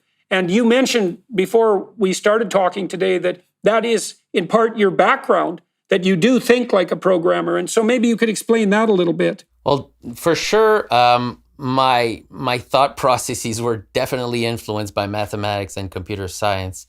The mathematics maybe just for the rigor of it. I mean, not every discipline, academic discipline, has the same level of rigor as mathematics, and there's a little bit of slackness sometimes in certain areas, I think, which lead to just things kind of being just opinions, But when you study mathematics, you get used to just the basic habit of not dealing with opinions. I'm dealing with derivations from principles. You could disagree or agree with the first principles in mathematics if you want, but you can hardly disagree with the derivations they come up with. And so that's, I guess, influenced a lot of my rigor. And then the other aspect, I would say computer science definitely prepared my thinking for a fractal way of understanding things, because one of the rare, I would say, disciplines that exist that study fractal thinking, I would say, is computer science. Okay, expand on that, because I don't understand that. I understand the fractal issue with regard to the stories, but I don't understand its role in computer programming. Well, I mean, a part of computer programming is to learn how to think with recursion. So recursion is fractality, basically. It's just you have a pattern that includes itself and defines itself within itself. So it's just a different kind of thinking. You need to get used to that kind of thinking. You can't just pick it up like that. You need practice. Okay, I just released an essay writing app called essay.app with my son. And it's also based in some sense on the principle of recursion. And so it teaches people to edit their writing while simultaneously apprehending multiple levels of interpretation. And this is relevant to the layered structure of reality that you lay out in your book. And so, well, what are you doing when you're writing? Where's the meaning? Well, you would say, well, it's in the lines that make up the letters of each word. And then it's in the letters themselves, and then it's in the words, and then it's in the phrases and the sentences and the organization of the sentences and the ordering of the sentences within paragraphs, and then in the ordering of the paragraphs. And all of that everything at each level has to reflect the totality as a whole in order for the piece of writing to be edited properly. And you point out in chapter 11, when you're talking about the spiritual and material dimensions, something akin to that, again, working on this idea of a hierarchy moving from earth to heaven, using the old cosmology of light, air, water, and earth as a representation of that cosmology. And so imagine that we're moving from dark and heavy to bright and light. And dark and heavy would be earth and the multiplicity of forms that are characteristic of the earthly domain. And then above, and that's solid and multiplicitous and meaningless in some sense. And then above that is water, which is more like fluid and light and air. And then above that is air. And then above that is light. And that's a pyramidal structure. And light is associated with apprehension and attention, and with the pinnacle of the pyramid. And that's a recursive language that's fractal in nature, that's reflective of the structure of heaven and earth. And those images recur consistently throughout the Bible as well as in ancient writings that use this earth, water, air, and light cosmology. Yeah. It's about seeing the always miniature versions of things within themselves. But I think, like you said before, there are tests that you can do to know if your interpretation is just your opinion or your fancy, or if it's actually something legitimate. And that's exactly what it is. If you can find the patterns that you're describing at multiple levels of the story. And also there's other patterns. I mean, I think a lot of people who criticize the Bible, many times atheists, I guess, they're just being dishonest. They don't know the stories. They don't know what they're talking about. So, I mean, it's a very unsatisfactory criticism, in my opinion. So it's like me criticizing a language that I don't even understand and not even trying to learn the language. So, or it's also like a scientist casually criticizing deep literature. It's like, well, someone like Dostoevsky, let's say, is extraordinarily deep and writes fiction. And the notion that that fiction is somehow meaningless is absurd. And the notion that there aren't depths of fiction is equally absurd. And the idea that there are depths means that there's a hierarchy. And the idea that the deepest parts of the hierarchy of meaning are the divine parts is a matter of definition. It's not a matter of interpretation. It's like, well, we experience deepest things at the deepest levels. And to not regard the Bible in some fundamental sense as the deepest of literature is only to reveal your ignorance about the subject. It's as simple as that. As whatever the Bible is, it's certainly deep and mysterious, and not least because it's so intensely cross-referenced, right, and has this immense, amazing fractal structure that you described. Here's an example. So, in the beginning, God created the heaven, you say immaterial meaning, and the earth, meaningless matter. And then you go on to say, in biblical cosmology, the universe was created as a union of heavenly and earthly components. Therefore, everything in it has both a spiritual and material dimension. These dimensions are often symbolized by a series of layers in vertical space, with a relationship between each layer's position and its degree of corporeality. Top layers are light and supple, and bottom layers are heavy and solid. Then you analyze Genesis 1-2, the layers of vertical space. Earth. The earth was meaningless and confounding. Water above the earth. Darkness was on the face of the deep. Air above the water. The wind of God hovered over the face of the waters. Light above air. Light. God said, let there be light, and there was light. This topography of vertical space is illustrated in the following diagram. You present a pyramid with the earth at the bottom and light at the top. Multiplicity of earthly phenomena, let's say, and a singular unity of light at the top. However, there is no need to associate the dots of that illustration with atomic theories of matter. Instead, they simply illustrate the varying densities of tangible stuff for each of these levels. The top levels are more implicit than the bottom levels and therefore have a less corporeal presence.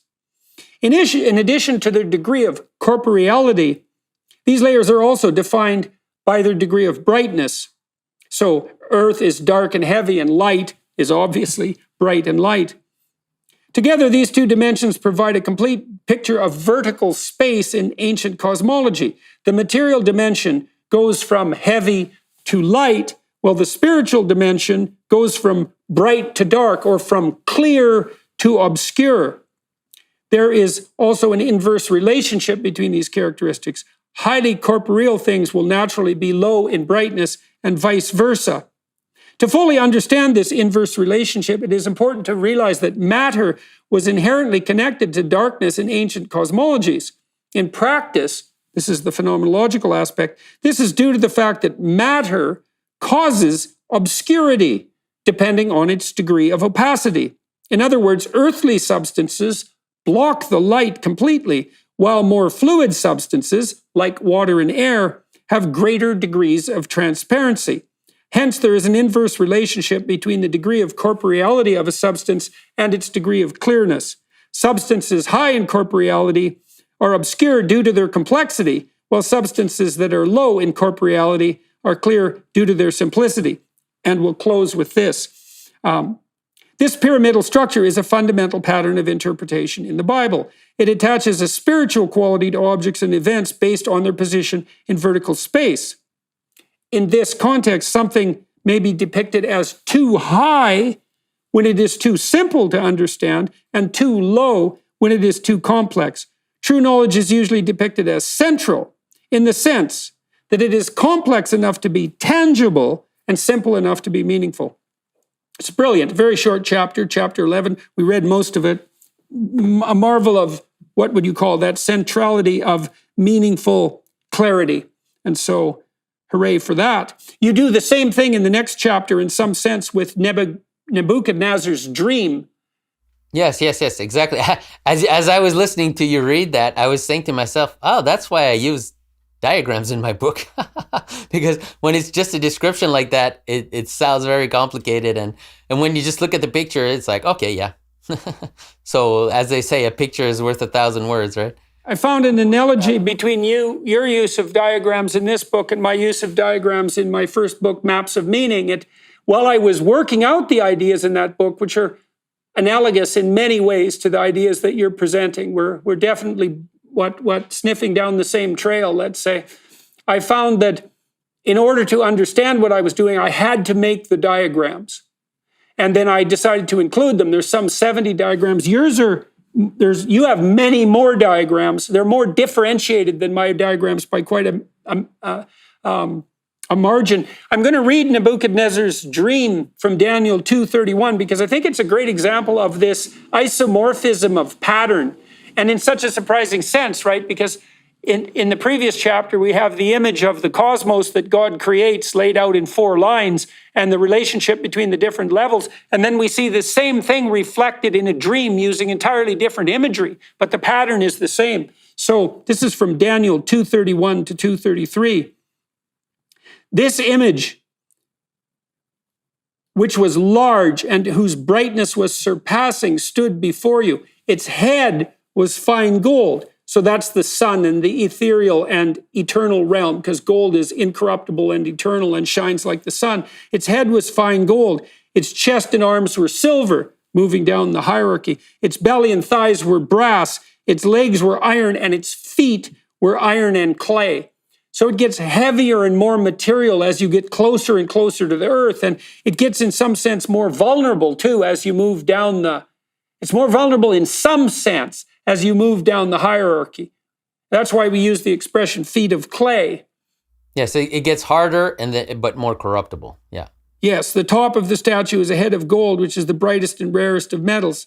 Conversely, the bottom layer is made out of iron and clay, which is the hardest and most common of metals. So this statue is a microcosm of the elemental hierarchy of light, air, water, and earth that stretches from heaven to earth in biblical cosmology. Yeah, brilliant, I thought. So, all right, so let's turn to Jacob's ladder. Okay. Do you want to delve into that momentarily? Because that's a very striking image and one that's rooted in ancient shamanic tradition as well. The notion of a liana between heaven and earth. Jacob's vision is definitely that. So that's another example of a hierarchy. Yeah, but I think it's another example also of, if you look at these stories, these ancient stories with the wrong perspective, they look completely arbitrary and random and as if they were just inventions, pure inventions. But if you use just the basic categories of these cosmologies themselves, then they become pretty self-evident. Like, why is there a ladder between heaven and earth?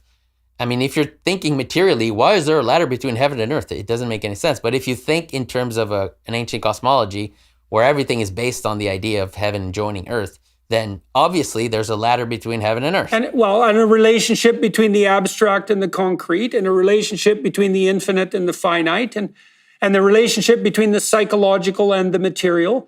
And that has to be a structure with some intermediary levels. Yeah. Yeah, exactly. Yeah. So you can always look at things with different lenses. And if you look at the stories in the Bible with the lens of the basic patterns of heaven and earth and things like that, then a lot of the questions that seem unsolvable, they become not only unsolvable, but self-evident. So like, why is there a tree in the Garden of Eden? Self-evident. Why is there a ladder in Jacob's dream? Self-evident. It's always just the connectors of heaven and earth. Boom. Problem solved. You know what I mean? It all depends on how you look at it. Sometimes you look at something in one way, it seems very complicated. You look at it in another and it's like, oh, okay.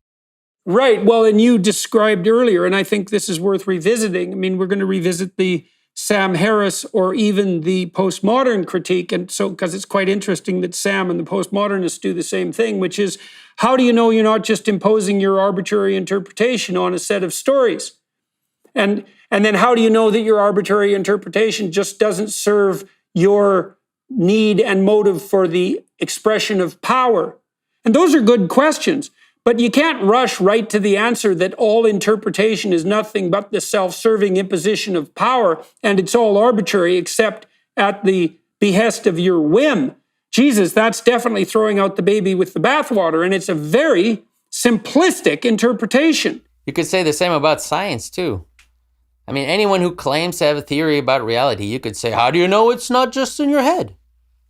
I mean, you could say that about anything. The answer is the same. How do you know? You experiment and you prove that your ideas and your theories are explain the phenomenon. It's the same thing in a story. If you say this is all about a certain pattern, that's like your theory.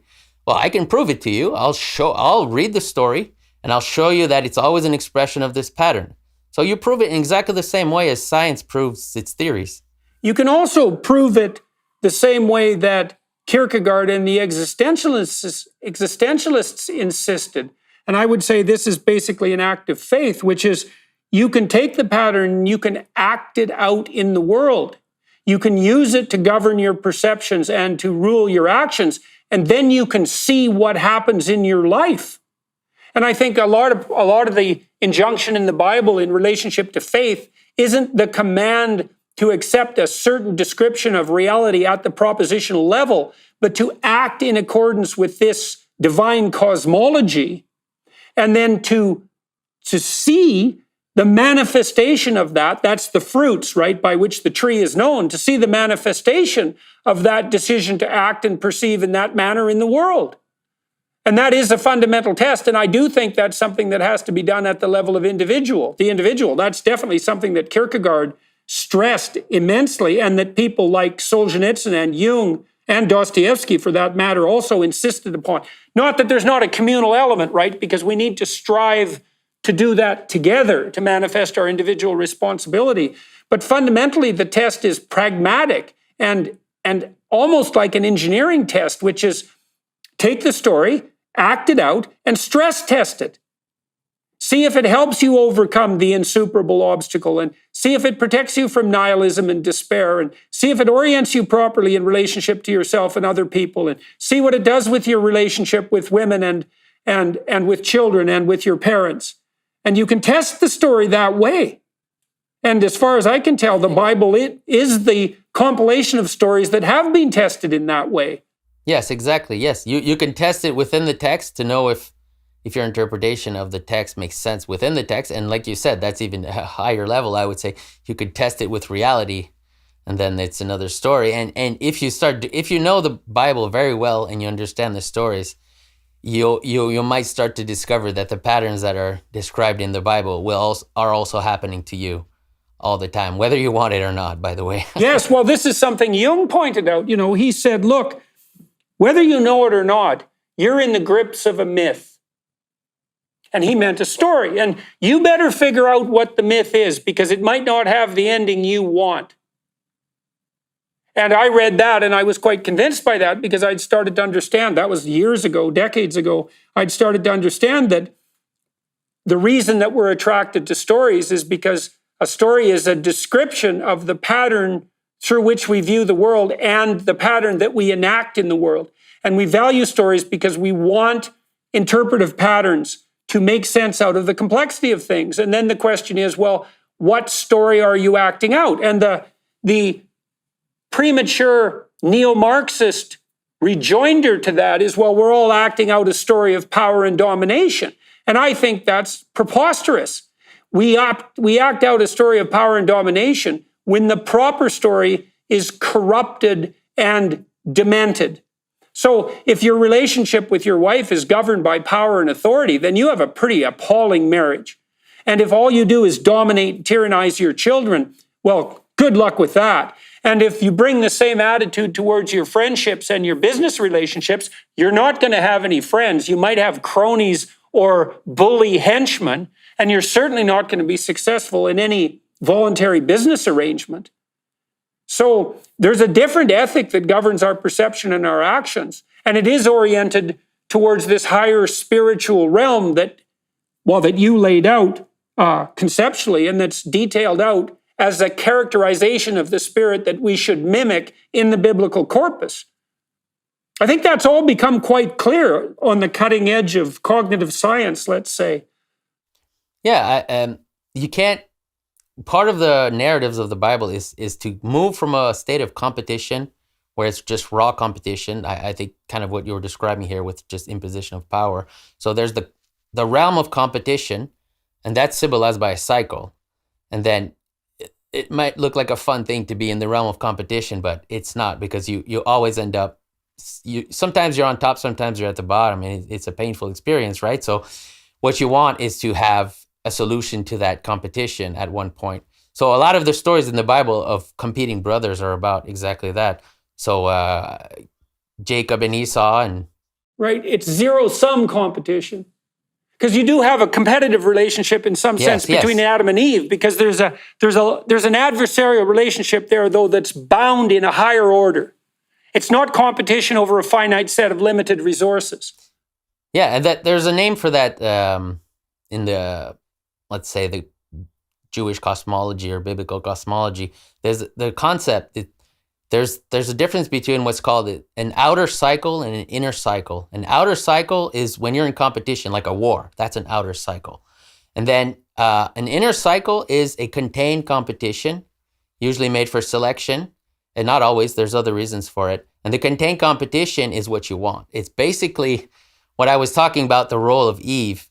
It's something like a contained competition. Like, for example, let's say in medieval, it's like a tournament. A tournament. That's a contained competition for selection processes. And that's like it's the female role that does the tournament. Piaget, the developmental psychologist, identified that as a hallmark of appropriate developmental play. And so that's the idea that you unite your striving towards a common direction. That's what a game is. And then you compete for the purposes of selection. Well, the selection is the victory in the game, but it's also the tuning and adjusting of yourself as an ever greater player, both at the skill level, which would be dependent on the particular sport, but also as a team player as such, because you also need to facilitate the development of your team, and you have to learn to abide by the rules that constitute the fair structure of the tournament. Yeah, exactly. It's a contained... and so that's not a zero-sum. Yeah, no, it's not zero-sum because it's not a real war. You're not trying to obliterate your adversary. You're in a war, but part of a system. It's the, like I said, the feedback mechanism for a system is called an inner cycle. And when you lose that, then you fall into an outer cycle, which is war. Now you're in constant state of war and competition. When you lose that, you fall out into an outer cycle. So that means that if you don't conduct yourself in some fundamental sense according to the rules of advanced development fostering play, that the alternative to that is that outer cycle of real conflict in the world where negotiations and unity break down and you're forced into a state of tyranny or slavery or war. That's the alternatives. Yeah, and you don't have an arbiter when you're in that level. When you're in the other level, you have is that how you say in English, an arbiter? Yeah. Or a referee. Arbiter sport. is fine. A referee. Yeah, okay. You don't have that in the war domain, so it might be a never-ending conflict. This is actually one of the, if you are familiar with the story of Jacob and Esau, we have that in that story. It's pretty clear. It starts with the mother, which is Rebecca. She says that inside her womb, they're fighting. She has twins, right, inside her womb. They're fighting inside her womb. So this represents the inner war, the inner cycle that's mediated by her inside her womb. So she has like the wisdom to mediate that, and so she decides who is worthy to be the inheritor of the father. You see what I mean? So there's like an inner conflict inside the womb, and she decides it. She does some little tricks there, a little bit of deception there. But she decides who ends up on top, and the reason she does that is if she didn't decide it correctly, there would have been an outer war. Probably that would have lasted forever between the two, between Esau and Jacob. But then, so basically, what she did avoided a never-ending conflict between the two brothers. And the reason is, well, I don't necessarily want to get into too much detail, but the reason is something like Esau represents the firstborn in general in the Bible, represents the idea that you have to solve the problem now. That's the firstborn. because that's his job. Because the firstborn inherits the problems. He inherits the wealth, but he also inherits the problems. And he inherits the times that he's in. So if you're living in a rotten time and you're the firstborn, it's actually not a good thing. You might think it's always better to be the firstborn, right? But no, if you're born in a state of inversion and clown world state, like right now, if you're born in a state of corruption, then you don't want to be the firstborn. Because you're going to have to deal with that problem right now. And the secondborn, or after, the youngest or whatever, represents a time span that will happen before it becomes your problem. So in a way, when you're in a corrupt world, it's better to be the secondborn. And a lot of stories in the Bible relate to that. So Cain and Abel is the same thing. So in the story of Cain and Abel, the fall just happened. So the earth is cursed. And Cain is the firstborn, so he has to work the earth. That's his job. He inherits this world. This is a way to describe it. This world, and he's in a corrupt world where the earth is cursed. So it might seem like a great thing that he's the firstborn and he inherits the land, but it's not because it's cursed. Okay, so he's in a bad position, really. So what happens is Abel, what he does. It's basically nothing. He doesn't advance his knowledge. He just preserves the traditional knowledge. So in a way, Cain represents the scientist in a way, and Abel represents the priest or the traditional. So let's say, for example, in Christianity, the Abel would be something like the continuation of the tradition of Christianity, while Cain would be the one who's got to solve the problems as they are right now, and then when there's a fall away from understanding what tradition means and how it applies to reality, then Cain is in trouble because he has to still solve the problems of the earth. So like a scientist, he has to see what's in the earth, see what's the facts that are before him, and he has to solve them. But he doesn't have the higher knowledge to solve it correctly so that it doesn't destroy him. Right. So sometimes the firstborn, who's the cardinal inheritor of the tradition, is cursed because the tradition itself is cursed, and the secondborn, and often lesser, so to speak, son, is the preferable alternative. And that pattern is repeated very, very frequently. Yes, because he has time. Right. Yes, because the secondborn has the time to ruminate on the problems. He doesn't have to solve them now. He just take his sweet time. And when he solves it, then he acts. This is what Jacob and Esau represent too. It's a very interesting story. By the way, Esau, at first he thinks he's angry when he gets his inheritance stolen or whatever. But then later when he encounters Jacob, he's not even angry. And this is a weird little event that happens in the story. It's like, why isn't he angry? Like Jacob is afraid he's going to be killed by his brother, but then he meets his brother and he doesn't really care.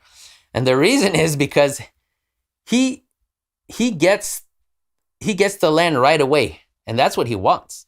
So it's illustrated by, it says he has 400 men with him.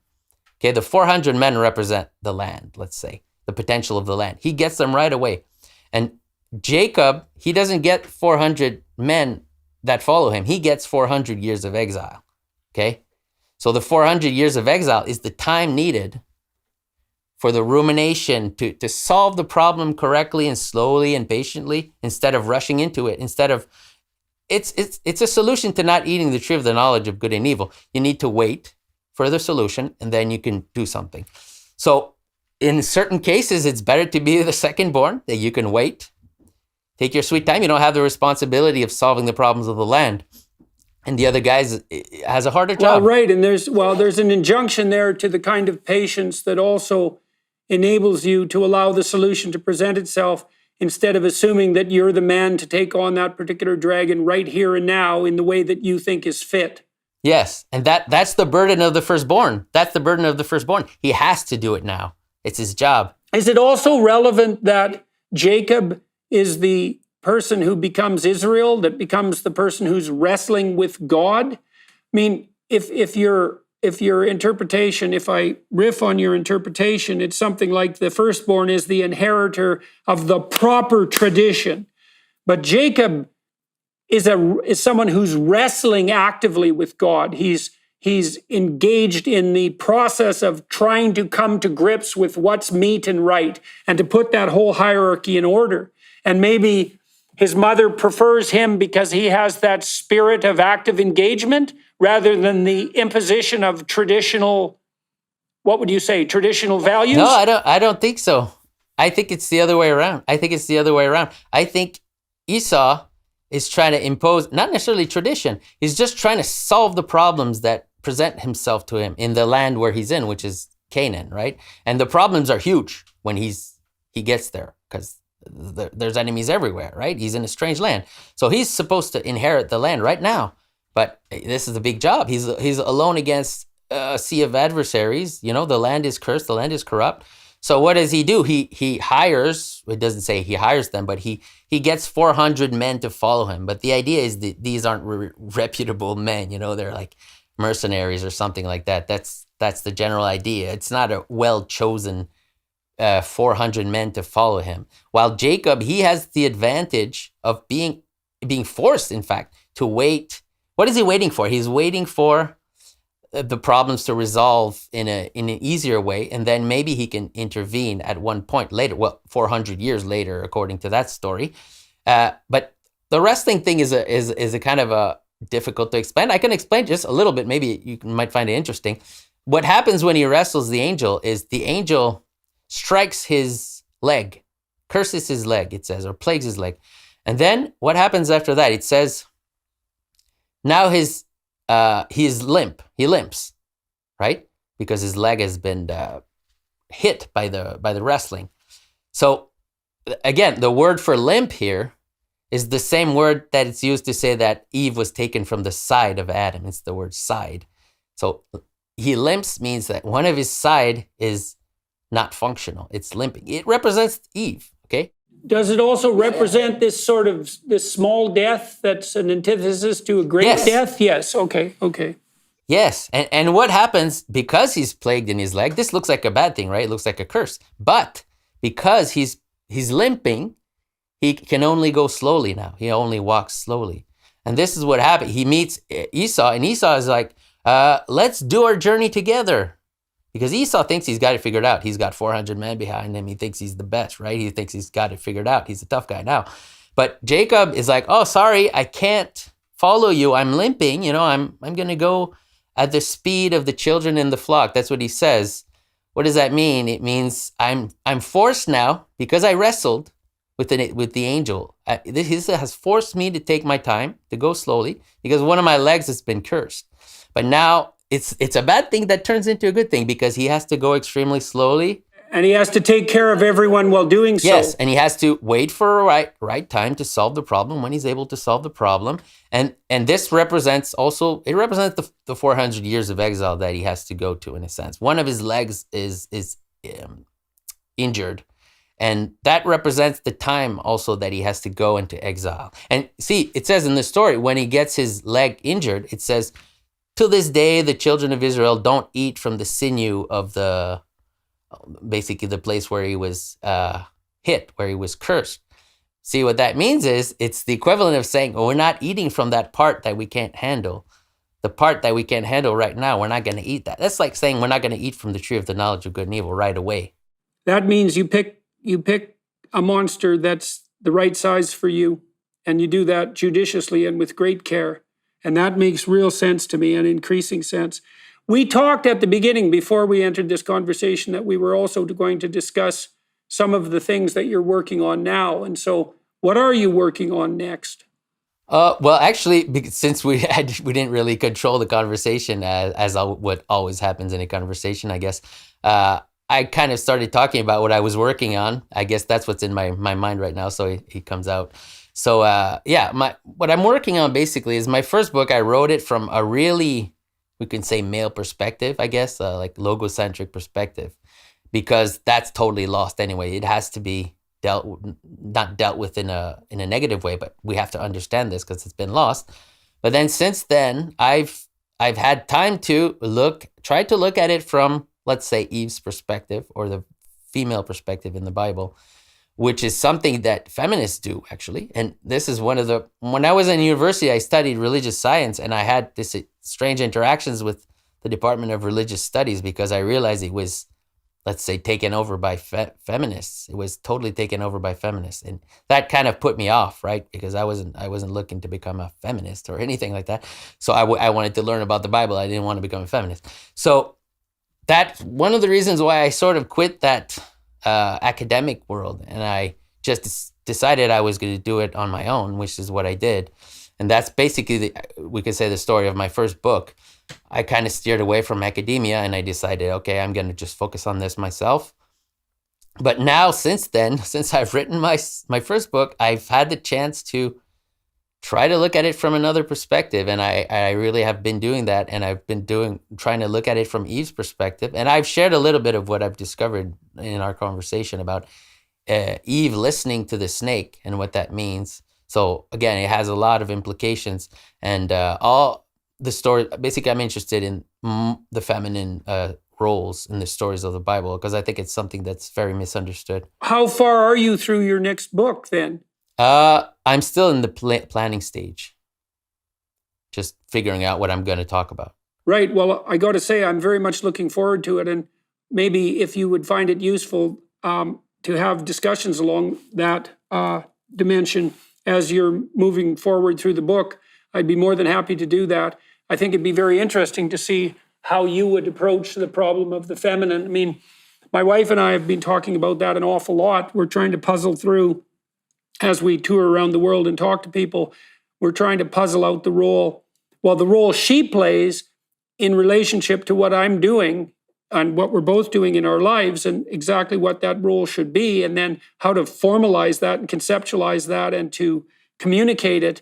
It's a very complicated problem, partly because, for example, because women are hypergamous, they want males who are of equivalent or higher status than them socially. And the same isn't true in reverse. And so what that seems to indicate is that women, and the data bears this out, by the way, women are not happy if they are associated with a relatively low status partner in comparison to their own status. And what that seems to me to mean is that, to some degree, it's incumbent on women to support their husbands to the degree that's possible in achieving and maintaining the status that would make them as women satisfied. And I don't exactly know what that means practically in relationship between a man and a woman, but I know there's something that's deep about it, and that it's something that our culture has done a very bad job of sorting out conceptually and technically. Yeah, yes, I think it's, even in tradition, the feminine role or the female role, it's kind of, it represents a little bit the esoteric side of any tradition. Because like I said, it's the criticism of it. Tradition has its own criticism within itself, right? It's like, that's the Eve criticizes Adam. So every tradition has in it a feminine aspect which criticizes the tradition. But this is done discreetly, right? That's it's done lovingly and discreetly. So yes, so you have to read between the lines. Right. Well, the criticism should be one of encouragement rather than denigration, right? I mean, if I'm going through someone's essay and criticizing it, and all I do is tell them how terrible it is and how stupid they are, that's not going to be helpful. But if I say, here's the way this sentence could be reformulated to make it clearer, and here's something you wrote that's really quite stellar, and I help them separate the wheat from the chaff, then the criticism serves the higher purpose of having them develop. And that's a purpose that's part of love, because love isn't just acceptance, it's also encouragement. That's the judicious part of love, and the antithesis to what would otherwise be an overwhelming and drowning mercy. Yes. So, basically, we've been a little bit discussing these questions. I guess, like I said, is because what's going on in my head, that's the subjects that are interesting to me right now. So I can't help but communicate them, I guess. But yeah, it's because it's discreet, because the female role of criticism of a tradition is discreet, it ends up being hidden in a way. And when you can find it, it's hard to find. If you can't understand it, it's hard to find. If you start to understand it and you see it, then you see it a little bit everywhere. And you see the female role is just as important as the male role in the tradition, but it's discreet. Because when it stops being discreet, then it becomes an adversary. So There's a proverb that says, how does it go? It says, a golden ring in a pig's snout is a woman without discretion, right? That's the whole symbolism that I'm describing can be summed up in that proverb. And the word in that proverb, without discretion, the word is actually taste. It's translated, you could say, without taste. And what that means is taste. The ability to taste is part of the female role. It means eat just a little bit. That's what tasting is. Yes, women actually have a much more differentiated sense of taste and smell, by the way, than men too. Biologically speaking, yes, I they didn't do. know that. Yes, it's the case. So that's interesting. So the idea is you have to have a sensitive taste where you can taste the poison even if you eat just a little bit. So if you eat just a little bit, it's like the taster of a king, basically, right? The idea is a taster of a king doesn't die every time he does his job. That's ridiculous. He has to have a sense of taste that is extremely refined so that if he tastes something, he can know, this is poison, don't eat it. So that's part of the mystery of the female role in the Bible. It's like a woman with taste. The female can identify what's poisonous early so that it doesn't become so poisonous that it's destructive. And that's part of that discretion and judgment. Yes. And she can bring that to the attention of her mate. Here's a potential place of danger and peril that you're overlooking. That would also make sense in relationship to women's finer tuning on the negative emotion side, because women do feel negative emotion more intensely than men, and that means that they're bellwethers or alarms in a real sense. And they need to be that because they also have to be sensitive to the more, vulnerable needs of children. Yes, that makes sense. Yeah. Well, Matthew, it was a great pleasure speaking with you. I appreciate it a lot. I really liked your book. I would say to everyone who's watching that you could do a lot worse than to spend a couple of hours reading through Matthew's extremely clear book, The Language of Creation, 2018, Cosmic Symbolism in Genesis, a commentary. That's available broadly on, the easiest place to get it is Amazon. It's very well reviewed on Amazon, especially for a self-published book. And I think it's a travesty in some sense that it had to be self-published, because I do think there's some real possibility that it's a great book. And a great book is a very difficult thing to manage, especially when it's simultaneously deep and clear. And I found it extremely useful. I'm going to read it again. I'm really quite in awe of your capacity to unite the highest and lowest in such a clear and concise and straightforward and rational manner. So to the degree that you were serving the masculine logos in relationship to that book, man, I think you nailed the target dead on. Hello, everyone. I would encourage you to continue listening to my conversation with my guest on dailywireplus.com.